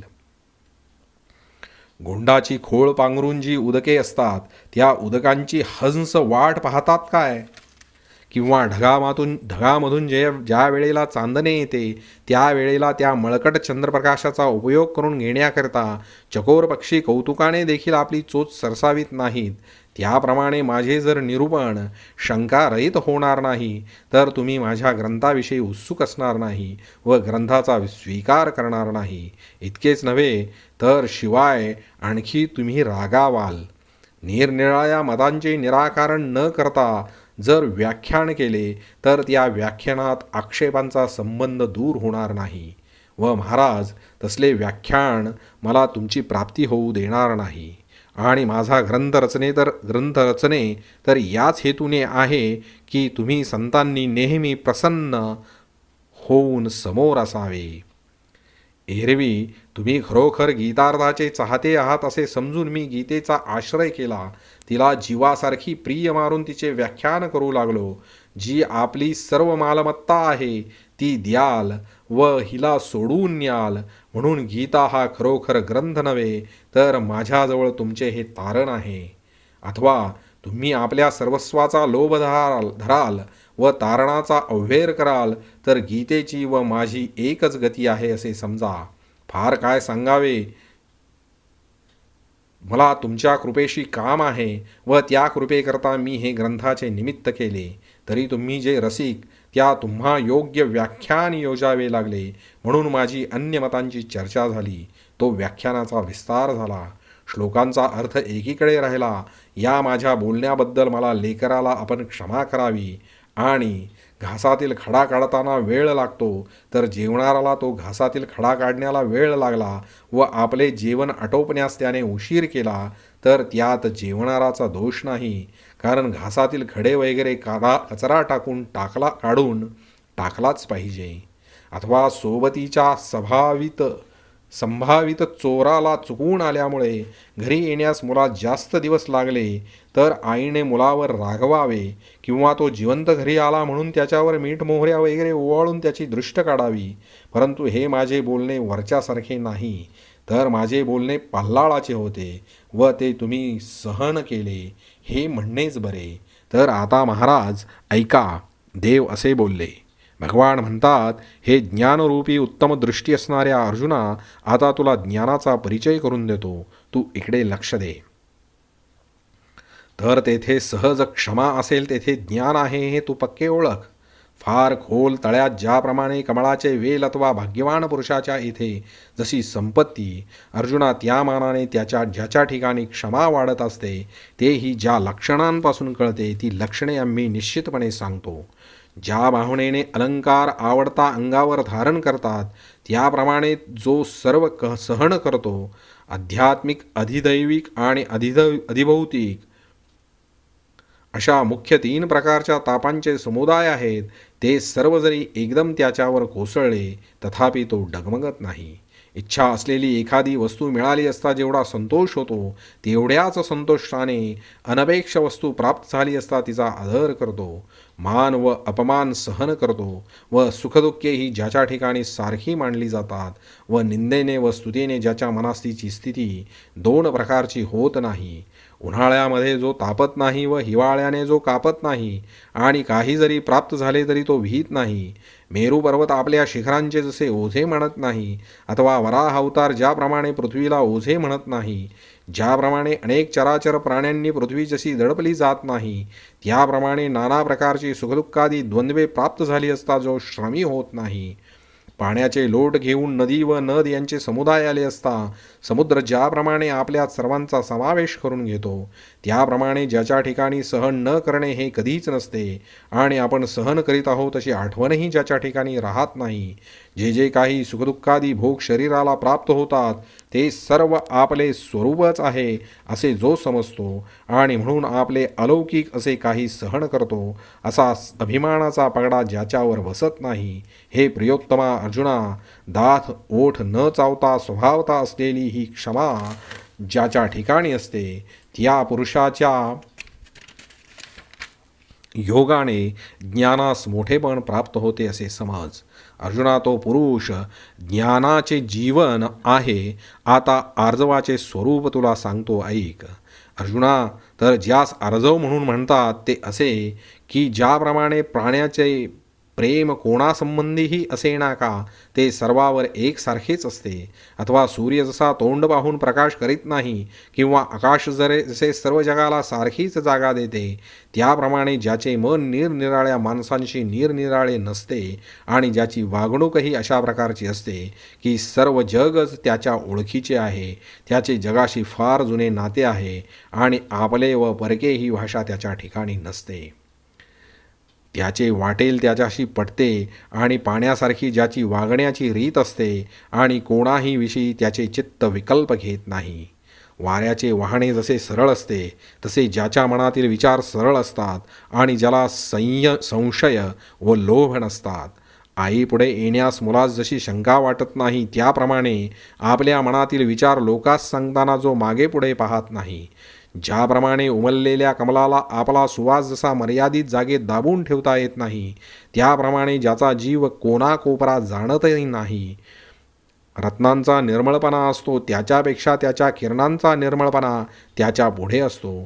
त्याप्रमाणे ज्याचे मन पुढे असते व करणे पाठीमागून असते, जो कोणत्याही बाबतीत संकल्प करण्याचे जाणतच नाही व जो आत्मानुभवात तृप्त असतो, तो आपल्या मनाने कशाशी चिटकतही नाही व कशाचा मुद्दाम त्यागही करत नाही. ज्याची दृष्टी कपटी नसते व ज्याचे बोलणे संशययुक्त नसते आणि जो कोणाशीही क्षुद्रबुद्धीने वागत नाही, ज्याची 10ही इंद्रिये सरळ निष्कपट आणि शुद्ध असतात, ज्यास पंचप्राण सदा सर्वदा मोकळे असतात, अमृताच्या धारेप्रमाणे ज्याचे अंतःकरण सरळ असते, फार काय सांगावे. जो या चिन्हांचे माहेर असतो, अर्जुना, तो पुरुष अर्जवाची मूर्तीच आहे व तो पुरुष ज्ञानाने आपले राहावयाचे ठिकाण केले आहे असे समज. आता यानंतर गुरुभक्तीचा प्रकार सांगू. हे चतुरांच्या राजा, तो तू ऐक. ही गुरुसेवा सर्व भाग्यांची उत्पन्न होणारी जमीन आहे व जी सेवा शोकग्रस्त जीवाला ब्रह्म करते, ती गुरुभक्ती आता तुला स्पष्ट सांगितली जाईल. तू तिकडे एकवटून लक्ष दे. ती सर्व जलसंपत्ती घेऊन गंगा ही जशी समुद्रात प्रवेश करते, अथवा वेद असे ब्रह्मपदात प्रविष्ट होतात, अथवा आपल्या जीवासह व आपल्या अंगच्या गुणांसह सरसकट आपल्या स्वतःला पतिव्रतेने उत्तम प्रकाराने आपल्या पतीस दिले, त्याप्रमाणे ज्याने आपले अंतर मनाधिक बाह्य इंद्रियाधिक गुरुकुळाला अर्पण केले व आपल्याला गुरुभक्तीचे घर केले आहे, ज्याप्रमाणे विरहिणीच्या चित्तात प्रियकर असतो, त्याप्रमाणे ज्या देशात गुरुचे घर असते, तो देश ज्याच्या मनामध्ये असतो. गुरुच्या देशाकडून जो वारा येत असेल, त्या वाऱ्याला पाहून तो त्याला सामोरा धावून जातो व त्याच्या मार्गात आडवा पडून म्हणतो, माझ्या घरी आपण यावे. सद्गुरूविषयीच्या खऱ्या प्रेमाने वेडा झाल्यामुळे ज्याला त्या दिशेचीच बोलणे आवडते व जो आपल्या जीवाला गुरुच्या घरात मिराजदार करून ठेवतो, परंतु वासरास दोरीने बांधून ठेवल्यामुळे त्यास गायीकडे जाण्याची इच्छा असूनही जसे हालता येत नाही, त्याप्रमाणे गुरुची आज्ञा हेच कोणी एक दावे त्याने देहास बांधून टाकल्यामुळे त्याला एकट्याला आपल्या गावी राहावे लागून गुरुच्या गावाकडे धाव घेता येत नाही. तो म्हणतो, ही गुरु आज्ञारूपी दाव्याची गाठ केव्हा सुटेल व केव्हा तो स्वामी भेटेल. तो निमिषाला युगाहून मोठे मानतो. अशात जर कोणी गुरुच्या गावचे आले अथवा स्वतः गुरूंनीच पाठवले तर जसे मरावयास टेकलेल्या पुरुषाला आयुष्य प्राप्त व्हावे, अथवा सुकणाऱ्या अंकुरावर जशा अमृताच्या धारा पडाव्यात, अथवा डबक्यातला मासा जसा समुद्रात यावा, अथवा दरिद्री पुरुषाला जसा द्रव्यांचा ठेवा सापडावा, किंवा आंधळ्याला जशी पुन्हा दृष्टी यावी, अथवा भिकाऱ्याला जसे इंद्रपद मिळावे, त्याप्रमाणे गुरुकुळाच्या निमित्ताने मोठा आनंद झाल्यामुळे ज्याला आपण इतके वाढलो असते असे वाटते की आकाशाला आपण सहजच कवटाळू. ज्या पुरुषाच्या ठिकाणी गुरुकुळासंबंधाने असे प्रेम तू पाहशील, त्याच्यापाशी ज्ञान चाकरी करते असे समज आणि अंतःकरणात प्रेमाच्या बळावर श्री गुरुमूर्तीची ध्यानाने उपासना करतो. अंतःकरणाची शुद्धता हे कोणी एक आवार व त्या आवारामध्ये आराधना करण्यास योग्य जो गुरु त्याची प्राणप्रतिष्ठा करतो. मग कायेने वाचेने व मनाने श्री गुरुचा लवाजमा आपणच बनतो, अथवा ज्ञानाच्या आवारात असणाऱ्या आनंदाच्या देवळामध्ये गुरुरूपी लिंगाला ध्यानरूपी अमृताचा अभिषेक करतो. बोधरूपी सूर्य उगवताच बुद्धिरूपी टोपलीत अष्टसात्विक भाव भरून तो त्यांची लाखोली श्री गुरुरूपी शंकराला वाहतो. पवित्र काल ह्याच कोणी शिवपूजनाच्या 3 वेळा त्या जीवनरूपी धूप जाळून ज्ञानरूपी दिव्याने निरंतर ओवाळतो. गुरुला ऐक्यभावरूपी नैवेद्य नेहमी अर्पित राहतो व आपण पूजा करणारा गोसावी होऊन गुरुला शंकराची पिंडी करतो अथवा जीवरूपी शय्येवर गुरुला पती करून भोगतो. अशी प्रेमाची आवड त्या बुद्धी बाळगते. कोणी एका वेळी मनात गुरुविषयी प्रेम भरले की त्याला क्षीरसमुद्र असे नाव देतो. त्या प्रेमरूपी क्षीरसागरामध्ये ध्येय जे गुरु, त्या ध्यानापासून होणारे जे अपार सुख, ते सुखच शेषरूपी शुद्ध गादी समजतो व त्यावर जलशयन करणारे श्री गुरु आहेत असे समजतो. श्री गुरुरूपी विष्णूच्या पायाची सेवा करणारी लक्ष्मी आपणच होतो व आपणच गरुड होऊन पुढे उभा राहतो. आपणच श्री गुरुरूपी विष्णूच्या नाभिकमळात जन्म घेतो म्हणजे ब्रह्मदेव होतो. गुरुमूर्तीच्या प्रेमाने असे ध्यानसुख अंतःकरणात अनुभवतो. एखाद्या वेळी आपल्या भावाच्या बळाने गुरुला आई मानतो. मग आपण त्या आईच्या मांडीवर स्तनपानाच्या सुखाने लोळतो. अथवा अर्जुना चैतन्यरूपी झाडाच्या खाली गुरुला गाय कल्पून आपण तिच्या पाठीमागे असणारे वासरू होतो. गुरुच्या प्रेमरूपी जळात आपण मासोळी आहोत. कोण्या एका वेळेला अशी कल्पना करतो. गुरुकृपेच्या ठिकाणी अमृताच्या दृष्टीची कल्पना करतो व आपल्या ठिकाणी सेवावृत्ती रूपी रोपाची कल्पना करतो. असे संकल्प त्याचे मन करते. डोळे उघडले नाहीत व पंख फुटले नाहीत असे पिडू आपणच होतो. त्याच्या प्रेमाचे अमर्यादपण कसे आहे. गुरुला भक्षिणी करतो व आपण तिच्या चोचीतून चारा घेतो. गुरुला पोहणारा करून आपण त्याच्या कासेला लागतो. ज्याप्रमाणे पूर्ण भरलेल्या समुद्रात लाटा मागून लाटा उत्पन्न होतात, त्याप्रमाणे अशा प्रेमाच्या बळाने ध्यानच ध्यानाला प्रसवते. फार काय सांगावे. याप्रमाणे तो गुरुमूर्ती आपापल्या अंतःकरणात भोगतो. आता त्याच्या बाहेरील सेवा ऐक. तर त्याच्या मनात जसा विचार असतो की मी गुरुचे असे चांगले दास्य करेन की जेणेकरून गुरु मला प्रेमाने माग म्हणून म्हणतील, तशा खऱ्या उपासनेने प्रभू सुप्रसन्न होतील. त्यावेळी मी अशी विनंती करीन, मी असे म्हणेन की देवा, हा जो तुमचा सर्व परिवार आहे तितक्या रूपाने मी एकट्यानेच बनावे आणि आपल्या उपयोगी पडणारी जेवढी उपकरणे आहेत महाराज तेवढे सर्व मी व्हावे. असा श्री गुरुला वर मागेन. तेव्हा गुरु हो म्हणतील. मग तो त्यांचा सर्व परिवार मीच होईन. गुरूंच्या उपयोगी पडणाऱ्या जेवढ्या वस्तुमात्र आहेत त्यापैकी प्रत्येक जेव्हा मी होईन तेव्हा उपासनेचे कौतुक दृष्टीस पडेल. श्री गुरु हे अनेकांची आई आहेत, परंतु ते माझी एकट्याचीच आई होऊन राहतील असे करून त्यांच्या कृपे करून शपथ वाहवीन. श्री गुरूंच्या त्या प्रेमाला माझा छंद लावीन व त्या प्रेमाकडून एक पत्नी व्रत घेववीन व त्यांच्या लोभाकडून क्षेत्रसन्यास करवीन. वारा किती जरी धावला तरी तो 4 दिशांच्या बाहेर निघू शकत नाही. त्याप्रमाणे मीच गुरुकृपेला पिंजरा होईन. गुरुसेवा जी मालकीण तिला मी आपल्या गुणांचे अलंकार करीन. हे असो, गुरुभक्तीला मीच गवसणी होईन. गुरूंच्या स्नेहाच्या दृष्टीला मीच खाली पृथ्वी होईन. याप्रमाणे तो मनोरथांच्या अनंत सृष्टी तयार करतो. तो म्हणतो, गुरूंचे राहते घर मी स्वतः होईन व त्यांच्या घरचा चाकर होऊन तेथील चाकरी मीच करीन. श्री गुरु बाहेर जाते वेळी व घरात येते वेळी जे उंबरे ओलांडतात ते उंबरे मी होईन आणि घराची दारे व दारावरील राखण करणारे गडी मीच होईन. श्री गुरूंच्या खडावा मीच होईन व त्या खडावा त्यांच्या पायात मीच घालीन व त्यांचे छत्र मी होईन व छत्र धरण्याचे काम मीच करीन. श्री गुरूंना खड्डा उंचवटा जाणीवणारा चोपदार मीच होईन. त्यांच्यावर चौरी धरणारा मीच होईन. त्यांना हात देणारा मीच होईन आणि श्री गुरूंकडे चालणारा वाटाड्या मीच होईन. श्री गुरूंची झारी धरणारा शागीर्द मीच होईन व त्यांना चूळ भरण्याकरता पाणी मीच घालीन व ते चूळ दे ज्या तस्तात करतील ते तस्तच मी होईन. श्री गुरूंना वेढा देण्याची सेवा मीच करीन. त्यांनी पाहून खाऊन थुंकलेला थुंका मीच घेईन आणि त्यांना स्नान करण्याची खटपट मीच करीन. गुरूंचे आसन मी होईन. त्यांच्या अंगावर घालण्याचे अलंकार व नेसावयाचे वस्त्र आणि चंदनादी उपचार मीच होईन. श्रीगुरूंचा स्वयंपाक करणारा आचारी मीच होईन व त्यास फराळाचे वाढीन व मीच आपल्या आपलेपणाने श्रीगुरूस ओवाळीन. श्रीगुरू जेव्हा भोजन करतील तेव्हा त्यांच्या भक्तीला मीच होईन व पुढे मीच होईन आणि मी विडा देईन. श्रीगुरूंचे भोजन केलेले पान मीच काढीन व त्यांचा बिछाना मीच झाडीन. त्यांचे पाय मीच चेपीन. मी स्वतः सिंहासन होईल, त्यावर गुरु बसतील व मी त्यांची संपूर्ण सेवा करीन. श्रीगुरूंचे मन जिकडे लक्ष देईल ती वस्तू मी होईन.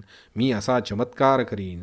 श्रीगुरूंच्या श्रवणरूपी अंगणात असंख्य शब्द मीच होईन. त्यांचे अंगण ज्याला घासेल तो स्पर्शविषय मीच होईन. श्रीगुरूंचे डोळे ज्या ज्या वस्तू पाहतील त्या सर्व मीच होईन. त्यांच्या जिभेला जो जो रस आवडेल तो रस मी होईन आणि मी गंधरूप होऊन त्यांच्या घराणांची सेवा करीन. याप्रमाणे सर्व वस्तुमात्र मी होऊन श्रीगुरूंची सर्व बाह्य सेवा मी व्यापीन, असे त्याचे मनोगत असते. हा देह जेथपर्यंत उभा आहे तेथपर्यंत माझ्याकडून याप्रमाणे सेवा घडेल व देह पडल्यानंतरही सेवा घडण्याची आश्चर्यकारक आवड बुद्धीमध्ये मी धरीन. जेथे पूजनीय श्री गुरुचे चरण उभे राहतील त्या जागी म्या शरीराची माती मिळवीन. माझे स्वामी ज्या पाण्याला सहजच स्पर्श करतील त्या पाण्यात मी माझ्या शरीरातील पाणी चांगले लयाला नेईन. ज्या दिव्यांनी श्रीगुरूस ओवाळतात अथवा जे दिवे श्रीगुरूंच्या मंदिरात लावतात त्या दिव्यांच्या तेजात मी आपल्या शरीरातील तेज मिळवीन. श्रीगुरूंची चौरी व पंखा जो असेल तेथे मी माझ्या प्राणाचा लय करीन व त्यांच्या शरीराची सेवा करणारा मी होईन. ज्या ज्या पोकळीत गुरु आपल्या परिवारासह असतील त्या पोकळीत मी आपल्या शरीरातील आकाश लयाला नेईन. परंतु जिवंत असताना अथवा मेल्यावर श्रीगुरूंची सेवा सोडणार नाही व एक निमिषभर सुद्धा गुरूंची सेवा लोकांवर सोपवणार नाही. व अशी ही सेवा कोट्यावधी कल्पांचा काल मोजला तरी चालू राहील. इथपर्यंत ज्याच्या मनाला गुरुसेवेविषयी उत्कट इच्छा असते आणि त्याचप्रमाणे सेवा करूनही गुरुसेवेविषयी ज्याची उत्कट इच्छा शिल्लक राहते तो रात्रंदिवस जाणत नाही, थोडेफार म्हणत नाही आणि सेवेची दाटी असली म्हणजे तो प्रसन्न होत असतो. गुरुसेवा करावयाची म्हणजे तो आकाशाहून मोठा होतो व तो एकटा गुरूंची सर्व सेवा एकाच काळी करतो. त्याच्या अंतःकरणाच्या वृत्तीपरे शरीरच धाव घेते. त्याची प्रत्यक्ष कृती मनाच्या सेवेशी कामात चढाओढची प्रतिज्ञा करते. श्रीगुरूंच्या एखाद्या जराशा लीलेने तो आपल्या सर्व जीविताचे लोण करतो. जो गुरुसेवेच्या योगाने कृश झालेला असतो, जो गुरुप्रेमाने पुष्ट झालेला असतो व जो आपण स्वतः गुरूंच्या आज्ञेत स्वतःच्या राहण्याचे ठिकाण असतो, जो गुरूंच्या कुळामध्ये चांगला कुलीन असतो, जो आपल्या गुरुबंधूवरील स्नेहाच्या योगाने भला मनुष्य ठरलेला असतो व जो नेहमी गुरुसेवेच्या छंदामध्ये नादी असतो. गुरुसंप्रदायाचे जे आचार असतात ती त्यांची वर्णाश्रम विहित कर्मे असतात. अरे गुरुसेवा हे ज्याचे नित्यकर्म असते. गुरु हेच क्षेत्र, गुरु हीच देवता, गुरुच माता, गुरुच पिता. तो गुरु पूजे पलीकडे दुसरा मार्ग जाणत नाही.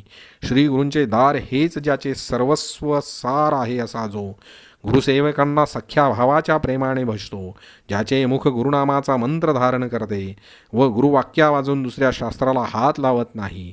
ज्या कोणत्याही पाण्याला श्री गुरुचरणांचा स्पर्श झाला आहे त्या पाण्याला तीर्थ असे समजून त्रैलोक्यातील तीर्थे त्या पाण्यात आली आहे असे तो समजतो. त्याला जेव्हा श्रीगुरूंचे उच्चिष्ट अकस्मात प्राप्त होते तेव्हा त्या लाभापुढे तो समाधीस विटतो. अर्जुना, श्रीगुरू चालत असताना त्याच्या पायामध्ये जी धूळ आहे त्यातील रजकण तो गुरुभक्त मोक्षसुखाच्या योग्यतेचे समजतो. हे राहू दे, हे मी गुरुभक्ती संबंधाने किती सांगू. गुरुवरील प्रेमाला अंत नाही, परंतु माझ्या बुद्धीत अपाट स्फूर्ती झाली, हेच या विस्ताराचे कारण आहे. ज्याला या भक्तीची इच्छा आहे त्याला याविषयीचे कौतुक आहे व जो या सेवे वाचून दुसरे काही चांगले मानत नाही तो पुरुष तत्त्वज्ञानाचे ठिकाण आहे. ज्ञानाला त्याच्याच योगाने इभरत असते, हे वर्णन पुरे. अशी गुरुची सेवा करणारा जो आहे तो देव आहे व ज्ञान त्याचा भक्त आहे. ह्या रीतीने खरोखर येथे जगाला पुरेल इतके ज्ञान उघड्या दाराने नांदते, हे तू खरोखर समज. ज्ञानेश्वर महाराज म्हणतात, ह्या गुरुसेवेविषयी माझ्या अंतःकरणात उत्कट इच्छा आहे म्हणून मर्यादा सोडून मी गुरुभक्तीचे व्याख्यान केले. नाही तर मी गुरुसेवेविषयी हात असून थोटा आहे, डोळे असून मी भजनाकडे लक्ष देण्याचे कामी आंधळा आहे व सेवा करण्याविषयी पाय असून पांगळ्यांपेक्षा मंद आहे. वाचा असून गुरुवर्णनाविषयी मुका व ज्यास फुकट पोसावे लागते असा मी आळशी आहे. परंतु माझ्या मनामध्ये गुरुभक्तीविषयी चांगले प्रेम आहे.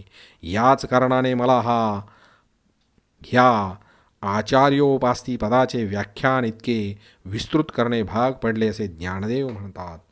तरी ते माझे लांबलचक व्याख्यान सहन करावे आणि मला सेवा करण्याची सवड द्यावी. आता पुढे ग्रंथाचा अर्थ चांगल्या रीतीने सांगेन, ऐका ऐका.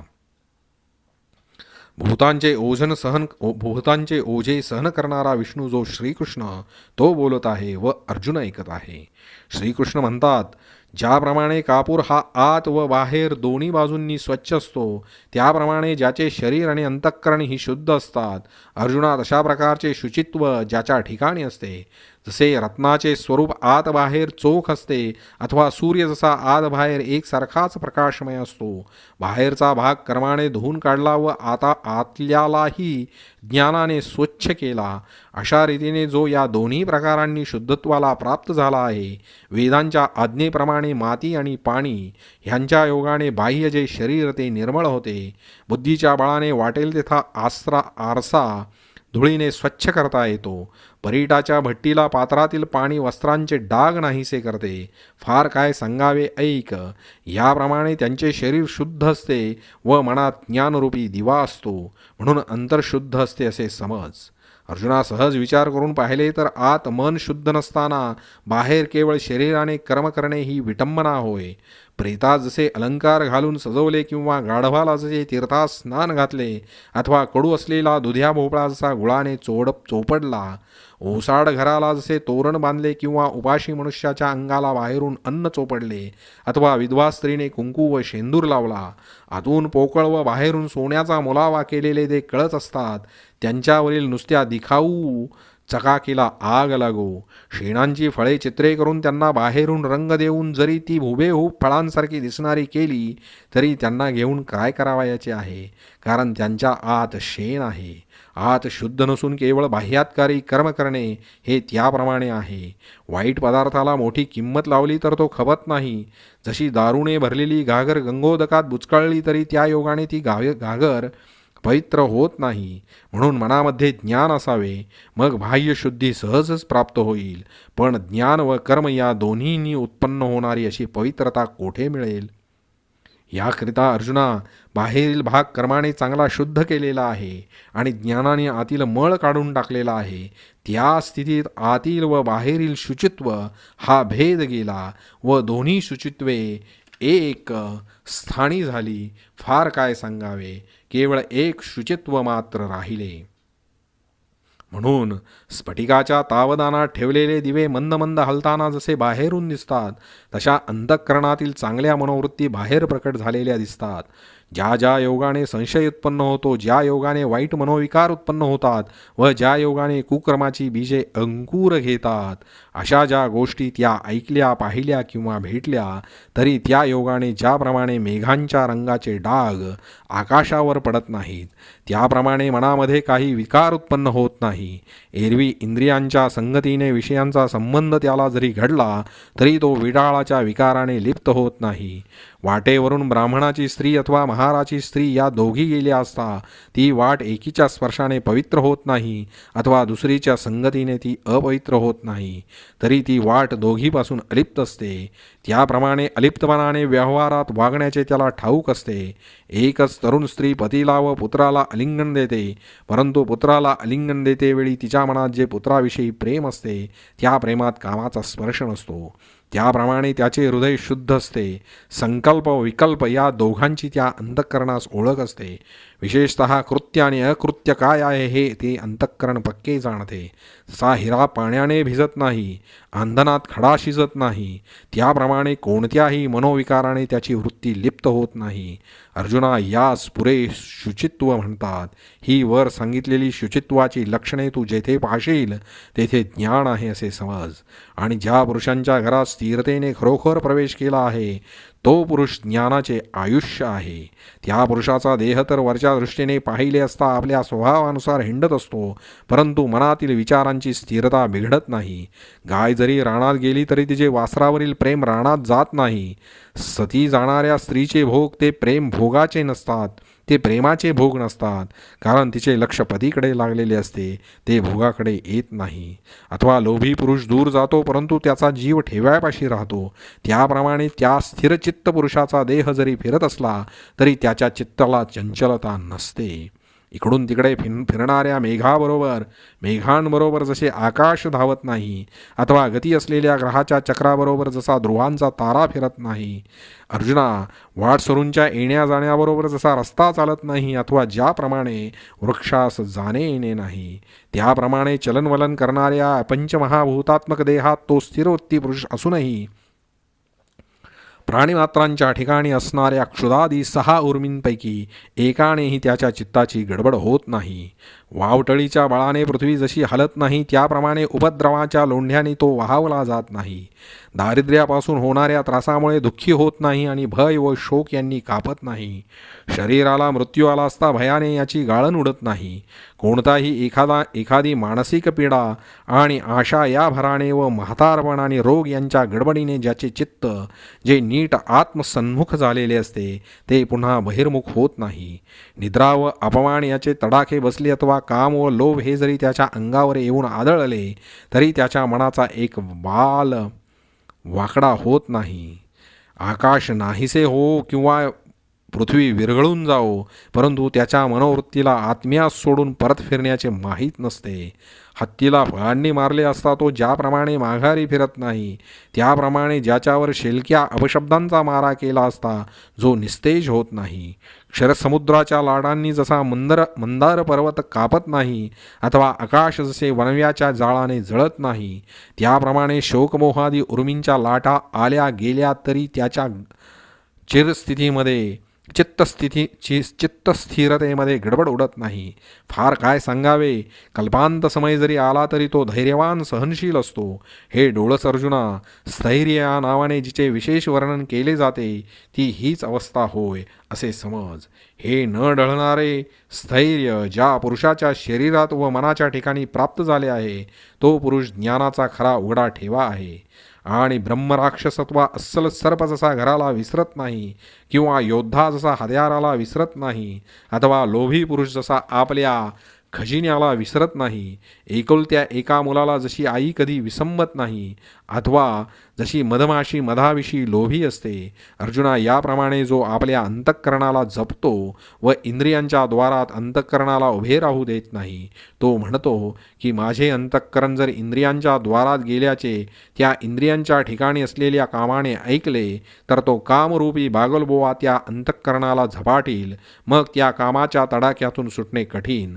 तसेच इंद्रियांच्या ठिकाणी असणारी आशारूपी डाकीन ही अंतःकरणाला इंद्रियांच्या द्वारी पाहिल्याबरोबर त्याला झपाटील, मग जीवावरच येऊन बेतेल, म्हणून तो पुरुष भीतो.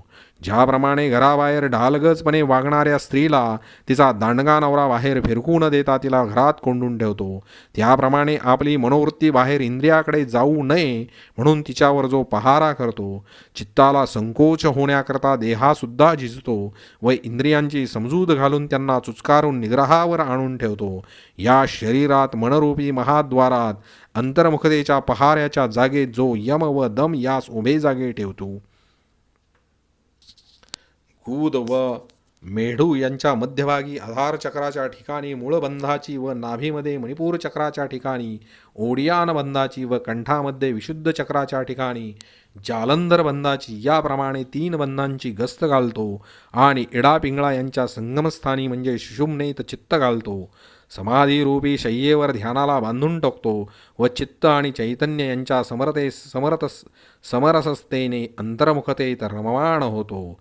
अर्जुना, अंतःकरण निग्रह म्हणतात तो हा हे समज, व जेथे हा अंतःकरण निग्रह आहे तेथे ज्ञानाचा विजय आहे. ज्याची आज्ञा अंतःकरणाला शिरसावंद्य असते, तो मनुष्यरूपाने साक्षात ज्ञानच आहे असे समज. आणि विषयाच्या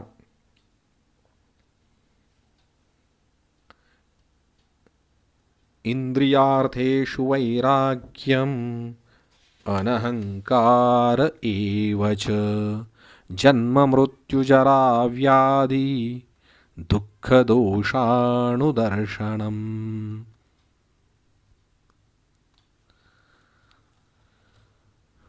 आणि विषयांच्या संबंधाने ज्याच्या मनात वैराग्याचा चांगला जिवंत पुरवठा असतो, ओकलेल्या अन्नासंबंधी ज्याप्रमाणे जीभ लाळ घोटीत नाही अथवा प्रेतास आलिंगन देण्याकरता जसे कोणीही अंग पुढे करीत नाही, जसे विष खाववत नाही व जळत असलेल्या घरात प्रवेश करवत नाही व वाघाच्या दरीमध्ये वस्ती करण्यासाठी जाववत नाही, रसरशीत तापलेल्या लोखंडाच्या रसामध्ये जशी उडी घालवत नाही किंवा अजगराची उशी करवत नाही, अर्जुना तितक्या मानाने ज्याला विषयांची गोष्ट आवडत नाही व जो इंद्रियांच्या द्वाराने मनाकडे कोणत्याच विषयाला जाऊ देत नाही, ज्याच्या मनात विषय सेवनाचा कंटाळा असतो, देहाच्या ठिकाणी रोडपणा असतो व यमदम करण्यात ज्याला आनंद वाटतो, अर्जुना ज्याच्या ठिकाणी तपांची व व्रतांची गर्दी असते व ज्याला गावात येताना प्रलयाप्रमाणे संकट वाटते, योगाभ्यासाविषयी ज्याची अति उत्कट इच्छा असते व एकांतात राहण्यासंबंधाने ज्याच्या मनाची ओढ असते व जनसमुदायाचे ज्याला नावही सहन होत नाही, बाणांच्या शय्येवर जसे निजणे अथवा पुवाच्या चिखलात जसे लोळणे तसे तो इहलोकीचे भोग भोगणे मानतो, स्वर्गाचे भोग ऐकून मनाने असे म्हणतो की ते जसे कुत्र्याचे कुजलेले मांस आहे, वर सांगितलेले विषयाविषयीचे वैराग्य हे आत्मप्राप्तीचे दैवच आहे, यामुळे साधक ब्रह्माच्या आनंदाचा उपभोग घेण्यास लायक होतात. जेथे असा ऐहिक व पारत्रिक भोगासंबंधाने अत्यंत कंटाळा तुला दिसेल, तेथे ज्ञानाची वस्ती आहे असे समज आणि सकाम पुरुषांप्रमाणे इष्टापुरते कर्मे करतो, परंतु केल्याचा फुंज शरीरात राहू देत नाही. वर्णाश्रम धर्माला पोषक अशी नित्यनैमित्तिक कर्मे करीत असता त्यात काहीही कमी नसते, परंतु हे कर्म मी केले अथवा माझ्याने सिद्धीला गेले असा अहंकार वासनेमध्ये ठेवलेला नाही. ज्याप्रमाणे हेतू वाचून वायूचा सर्वत्र संचार असतो किंवा सूर्याचे उगवणे जसे निर्विभान असते अथवा वेद जे स्वभावता बोलतात अथवा गंगा नदी जशी हेतू वाचून वाहते, त्याप्रमाणे अहंकारा वाचून ज्याचे चांगले वागणे असते. वृक्षास योग्य ऋतुकाळात जर फळे येतात, परंतु आपणास फळे आले हे वृक्ष जाणत नाहीत, त्या वृक्षाप्रमाणे सर्व कर्मामध्ये त्या पुरुषाच्या मनाची स्थिती नेहमी असते. याप्रमाणे जशी एकपदरी माळेची दोरी काढली असता तिचे मणी जसे गळून पडतात, त्याप्रमाणे जेथे मनातून कर्मातून आणि वाचेतून अहंकाराची हकालपट्टी होते, ज्याप्रमाणे आकाशातील ढग आकाशात चिकटल्याशिवाय असतात, त्याप्रमाणे देहात झालेली ही त्याची कर्मे त्या कर्माच्या ठिकाणी त्याचा अहंकार असल्याशिवाय ती कर्मे असतात. मद्यपान केलेल्या मनुष्यात जशी आपल्या वस्त्राची आठवण नसते किंवा चित्राच्या हातात दिलेल्या शस्त्राचे ज्या चित्रास भान नसते अथवा बैलाच्या पाठीवर लादलेल्या शास्त्रांच्या पोथ्यांची त्याला जाणीव नसते, त्याप्रमाणे त्याला देहामध्ये अहो अशी आठवण नसते, त्याच्या त्या स्थितीला निरहंकारता हे नाव आहे असे समज. ही निरहंकारता जेथे संपूर्ण दिसेल तेथेच ज्ञान आहे, याविषयी अन्यथा बोलू नये. आणि जन्म मृत्यू दुःख रोग जरा आणि पातके ही अंगावर आली नाहीत, तोच जो दुरून पाहतो, जसे ठेव्यावर असलेल्या पिशाच्याचा आधी प्रतिबंध दूर करण्याविषयी मांत्रिक जसा दक्ष असतो अथवा योगाभ्यासास येणाऱ्या अडथळ्यांसंबंधाने योगी जसा दक्ष असतो किंवा भिंत वाकडी तिकडी येऊ नये म्हणून गवंडी जसा आधीच ओळंब्याची व्यवस्था करून ठेवतो, जसे सर्पाच्या मनातून जन्मांतरीचे वैर जात नाही, त्याप्रमाणे मागील जन्मातील दोष जो मनात बाळगतो, डोळ्यात गेलेला खडा जसा डोळ्यात विरघळत नाही अथवा जखमेत जसे शस्त्र जिरत नाही, त्याप्रमाणे तो जो मागील जन्माचे दुःख विसरत नाही, तो म्हणतो, हाय हाय मी कसा या पुवाच्या खड्ड्यात शिरलो व मूत्रद्वारा बाहेर निघालो, अरे अरे मी स्तनावरील घामच चाटला. याप्रमाणे जन्माचा तिरस्कार बाळगतो व तो म्हणतो की ज्या योगाने असे भोगावे लागतील ते मी आता करणार नाही.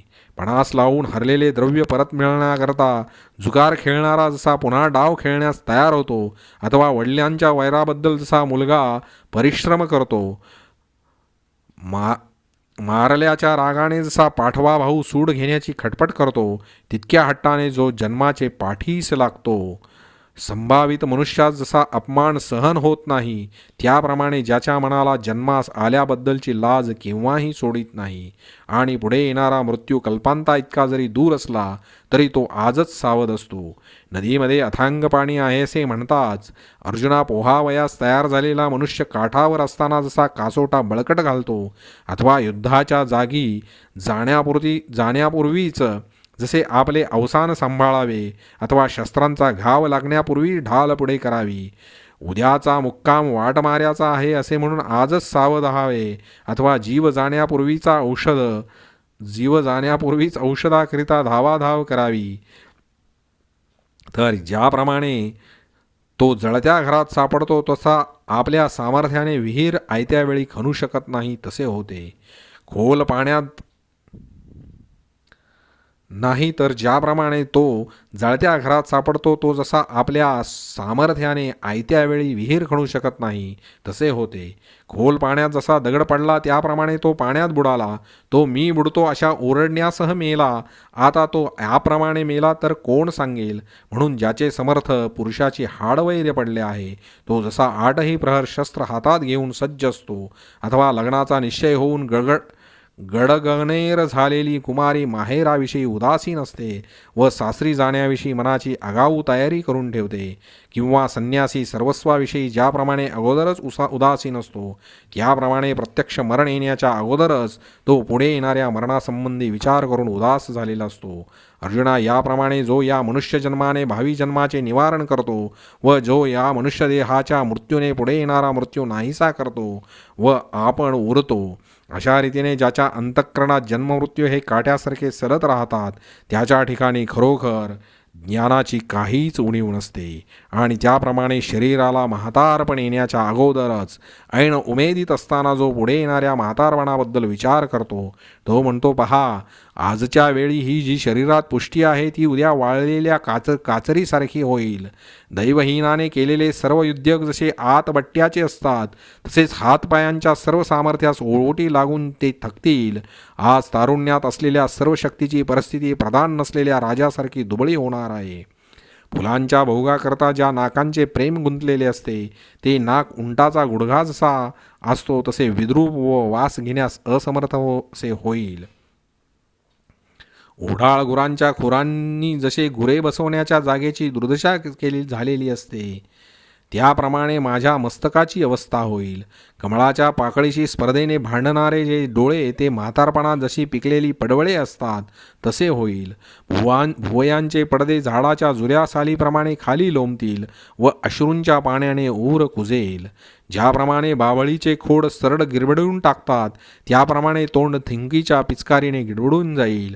स्वयंपाकाच्या चुलीपुढे खाचेत अगर चरात जसे दुर्गंधीयुक्त बुडबुडे उसळतात त्याप्रमाणे नाकात शेंबडाचे दुर्गंधीयुक्त बुडबुडे येतील. ज्या मुखाने ओठ मी विड्याने रंगवतो व ज्यातील दात हसताना दाखवतो, ज्या मुखाने चांगले सुंदर बोलतो त्याच तोंडाला उद्या म्हातारपणी कफाचा लोंढा येईल आणि या धाडा दातांसकट उखडून जातील.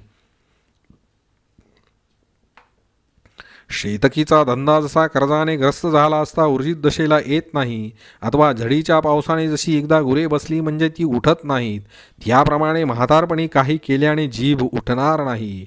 माळ जमिनीतील वाळलेली कुसळे जशी वाऱ्याने उडून जातात त्याप्रमाणे मुखाच्या ठिकाणी दाढीची दुर्दशा होते. आषाढ महिन्यातील पावसाच्या झडीने जशी पर्वतांची शिखरे पाजरतात त्याप्रमाणे दातांच्या खिंडीतून लाळेचे पूर वाहतील. वाणीला नीट बोलण्याचे सामर्थ्य राहणार नाही, कानाचे कवाडे बंद होतील व हे पुष्ट शरीर म्हाताऱ्या माकडासारखे वेडोळ होईल. गवताचे बुजगावणे जसे वाऱ्याने हलते त्याप्रमाणे पुढे म्हातारपणी सर्वांगास कापरे भरील. पायात पाय अडकतील, हात वाकडे पडतील व हल्लीचा सुंदरपणा त्यावेळी सोंगासारखा नाचविला जाईल. मलमूत्रांची द्वारे फुटक्या भांड्यासारखी होतील व इतर लोक माझ्या मरणाविषयी नवस करतील. अशी माझी अवस्था पाहून सर्व लोक माझ्यावर थुंकतील व मला लवकरच मरण येणार नाही आणि सोयऱ्या धायऱ्या लोकास माझा कंटाळा येईल. बायका मला पिशाच्य म्हणतील व मुले मला भिवून मूर्छित होतील. फार काय सांगावे, मी सर्वांच्या केळसेस पात्र होईन. शेजारच्या घरात निजलेल्या माणसांना माझ्या खोकल्याच्या ढासेने होणाऱ्या जागरणामुळे हा म्हातारा पुष्कळांना शिणविल असे ते म्हणतील. असा हा म्हातारपणाचा इशारा जो आपल्या ठिकाणी तरुणपणी विचाराने पाहतो आणि मग जो त्याविषयी मनात विटतो, तो मनात म्हणतो उद्या ही वृद्धावस्था येईल आणि सध्याची तरुणावस्था विषयभोगात निघून जाईल, आपले हित साधण्यात काय उरणार आहे. म्हणून बहिरेपणा आला नाही तोपर्यंत सर्व ऐकण्यास योग्य असेल ते सर्व ऐकून घेतो. पांगळे झालो नाही तोपर्यंत आपणास जेथे जावयाचे असेल तेथे जातो. जोपर्यंत दृष्टीचे सामर्थ्य टिकून राहिले आहे तोपर्यंत जितके पहावयाचे तितके पाहून घेतो आणि वाचा बंद होण्यापूर्वी सुभाषिते पाठ करून ठेवतो. हात लुळे होतील ही गोष्ट, पुढील गोष्ट त्याला थोडीशी कळते. तो हाताने दानादी सर्व सुत्कृत्ये करून टाकतो. अशी अवस्था पुढे येईल त्यावेळी मन वेडे होईल, तेव्हा त्याच्या आधीच शुद्ध आत्मज्ञानाचा विचार करून ठेवतो. जसे चोर उद्या द्रव्यावर तुटून पडतील म्हणून आजच आपली संपत्ती आपल्यापासून दूर करावी, अथवा दिवा गेला नाही तोच झाकपाक करून ठेवावी, त्याप्रमाणे म्हातारपण यावे आणि मग जे व्यर्थ जावे ते आत्ताच त्याने सर्व हातावेगळे करून टाकले. आता जिकडे तिकडे किल्लेच किल्ले आहेत. अशा ठिकाणी पक्षी आपल्या घरट्याकडे परत फिरण्याच्या वेळी जर एखादा प्रवासी प्रवास करीत आला असता, त्यावेळी त्याने पुढे जाण्याचे टाकून जर किल्ल्यात प्रवेश केला तर तो नागवला जाईल काय. जसे म्हातारपण येईल व जन्माला आले पण व्यर्थ जाईल, कारण 100 वर्षे आयुष्य आहे, तेव्हा भरजवानीत मजा करू व पुढे परमार्थ करू असे म्हणणारा तो तरी शतायू आहे की नाही हे कोणास ठाऊक. तिळाचे झाड एकदा झाडून त्यातील सगळे तीळ निघाल्यावर पुन्हा जर ती कोळे झाडली तर त्या कोळांच्या बोंडातून जसे तीळ निघत नाहीत, तसेच अग्नी जरी असला तर पण तो एकदा राखोंडी झाला मग तो कोणत्याही पदार्थात जाळू शकेल काय. त्याप्रमाणे तारुण्यात शक्ती व बुद्धी विषय सेवनात खर्च झाल्यावर म्हातारपणात शरीर काय करील. असे वृद्धावस्थेत होणाऱ्या दुर्दशेने त्याला तारुण्यावस्थेचे स्मरण असल्यामुळे जो वृद्धावस्थेने ग्रासला जात नाही त्याच्या ठिकाणी ज्ञान आहे असे समजावे. 500 त्याप्रमाणे नाना प्रकारचे रोग पुढे अंगावर आढळतील, तेव्हा ते रोग येण्याच्या आधीच तो आरोग्याचा उपयोग करून घेतो. सापाच्या तोंडात एकदा पडलेला पदार्थ प्राप्त झाला असता शहाणा मनुष्य जसा तो पदार्थ टाकून देतो, त्याप्रमाणे ज्या स्नेहाच्या योगान वियोग व दुःखे विपत्ती व शोक ही पोचली जातात, तो स्नेह टाकून जो समाधान वृत्ती ठेवून उदास होऊन राहतो आणि ज्या ज्या इंद्रियांच्या द्वाराने निषिद्ध आचरणे आपला चंचू प्रवेश करतील त्या त्या कर्म करणाऱ्या इंद्रियरूपी वेळात निग्रहाचे धोंडे टाकून तो ते प्रवेशाचे मार्गच बंद करतो. अशा अशा सामग्रीने ज्याच्या वागण्याचा प्रकार असतो तोच तो अर्जुना ज्ञानरूपी ऐश्वर्याचा मालक आहे असे समज. आता आणखीही एक ज्ञानाचे लोकोत्तर लक्षण सांगतो. अर्जुना ऐक.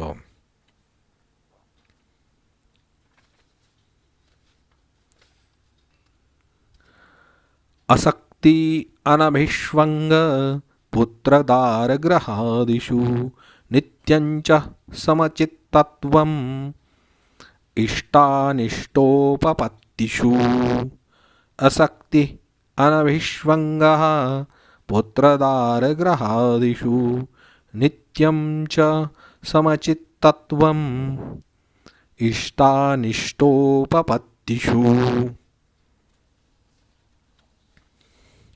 तर बिराडी बसवलेला वाटसरू जसा त्या विषयी उदास असतो, तशा प्रकारेने जो स्वतःच्या शरीराविषयी उदास असतो अथवा वाटेने जात असता मध्येच प्राप्त झालेल्या झाडाच्या सावलीवर ज्याप्रमाणे आस्था नसते, त्याप्रमाणे ज्ञानी पुरुषाचे स्वतःच्या घरावर किंचितही महत्त्व नसते. आपली सावली आपल्याबरोबर नेहमी असते, परंतु ती सावली आपल्याबरोबर आहे याची आपल्याला खबरही नसते.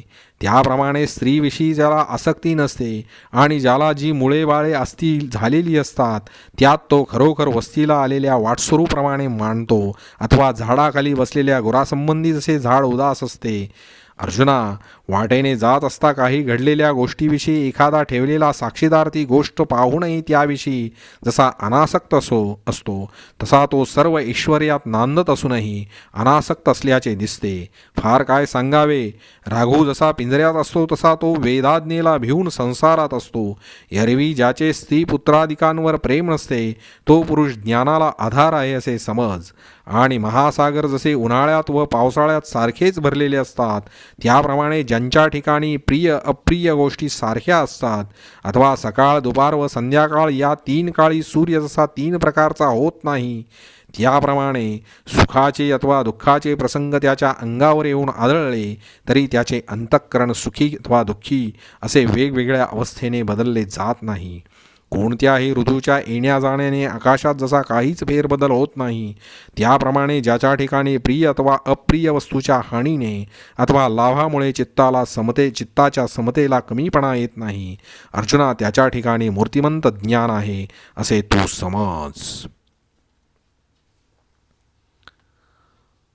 मयीच अनन्ययोगेन भक्ती अभिविचारिणी विविक्तदेशसेवित्वम् अरति जनसंसदि. मयीचानन्ययोगेन भक्तिरव्यभिचारिणी विविक्तदेशसेवित्वम् अरतिर्जनसंसदि. मयीचानन्ययोगेन भक्तिरव्यभिचारिणी विविक्तदेशसेवित्वम् अरतिर्जनसंसदि.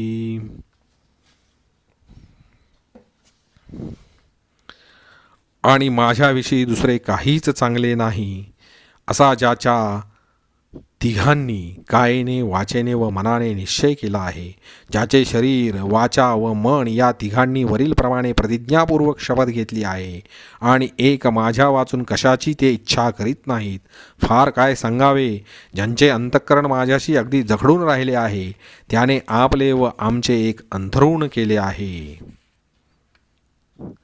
पतीकडे जाताना पतिव्रता स्त्रीला शरीराने व अंतःकरणाने जसा संकोच वाटत नाही, त्याप्रमाणे जो मला एकनिष्ठेने अनुसरला आहे, गंगेचे उदक समुद्रात मिळून जसे आणखी एकसारखे मिळतच असते, त्याप्रमाणे माझ्या स्वरूपी ऐक्य झाले असतानाही जे सर्व प्रकाराने माझे भजन करीत असतात, सूर्याच्या उदयाबरोबर प्रकट व्हावे आणि सूर्याच्या अस्ताबरोबर नाहीसे व्हावे, हा सूर्याशी असणारा प्रभेचा विकलेपणा प्रभेला जसा शोभतो, पाण्याच्या सपाटीवर मौजेने हलत असलेल्या पाण्यास लोकांच्या दृष्टीने लाटा आहे असे म्हटले जाते, तथापि खरा विचार करून पाहिले तर ते पाणीच आहे.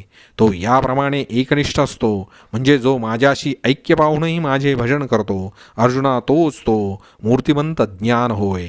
आणि तीर्थे, पवित्र किनारे, तप करण्याच्या शुद्ध जागा आणि गुहा ह्या ठिकाणी ज्यास राहावयास आवडते, डोंगराच्या बगलेतील गुहामध्ये व सरोवराच्या आसपास जो प्रेमाने राहतो आणि शहरात येत नाही, ज्याची एकांतावर फार प्रीती असते व ज्याला लोकांचा कंटाळा असतो, तो मनुष्यरूपाने ज्ञानाची केवळ मूर्तीच आहे असे समज.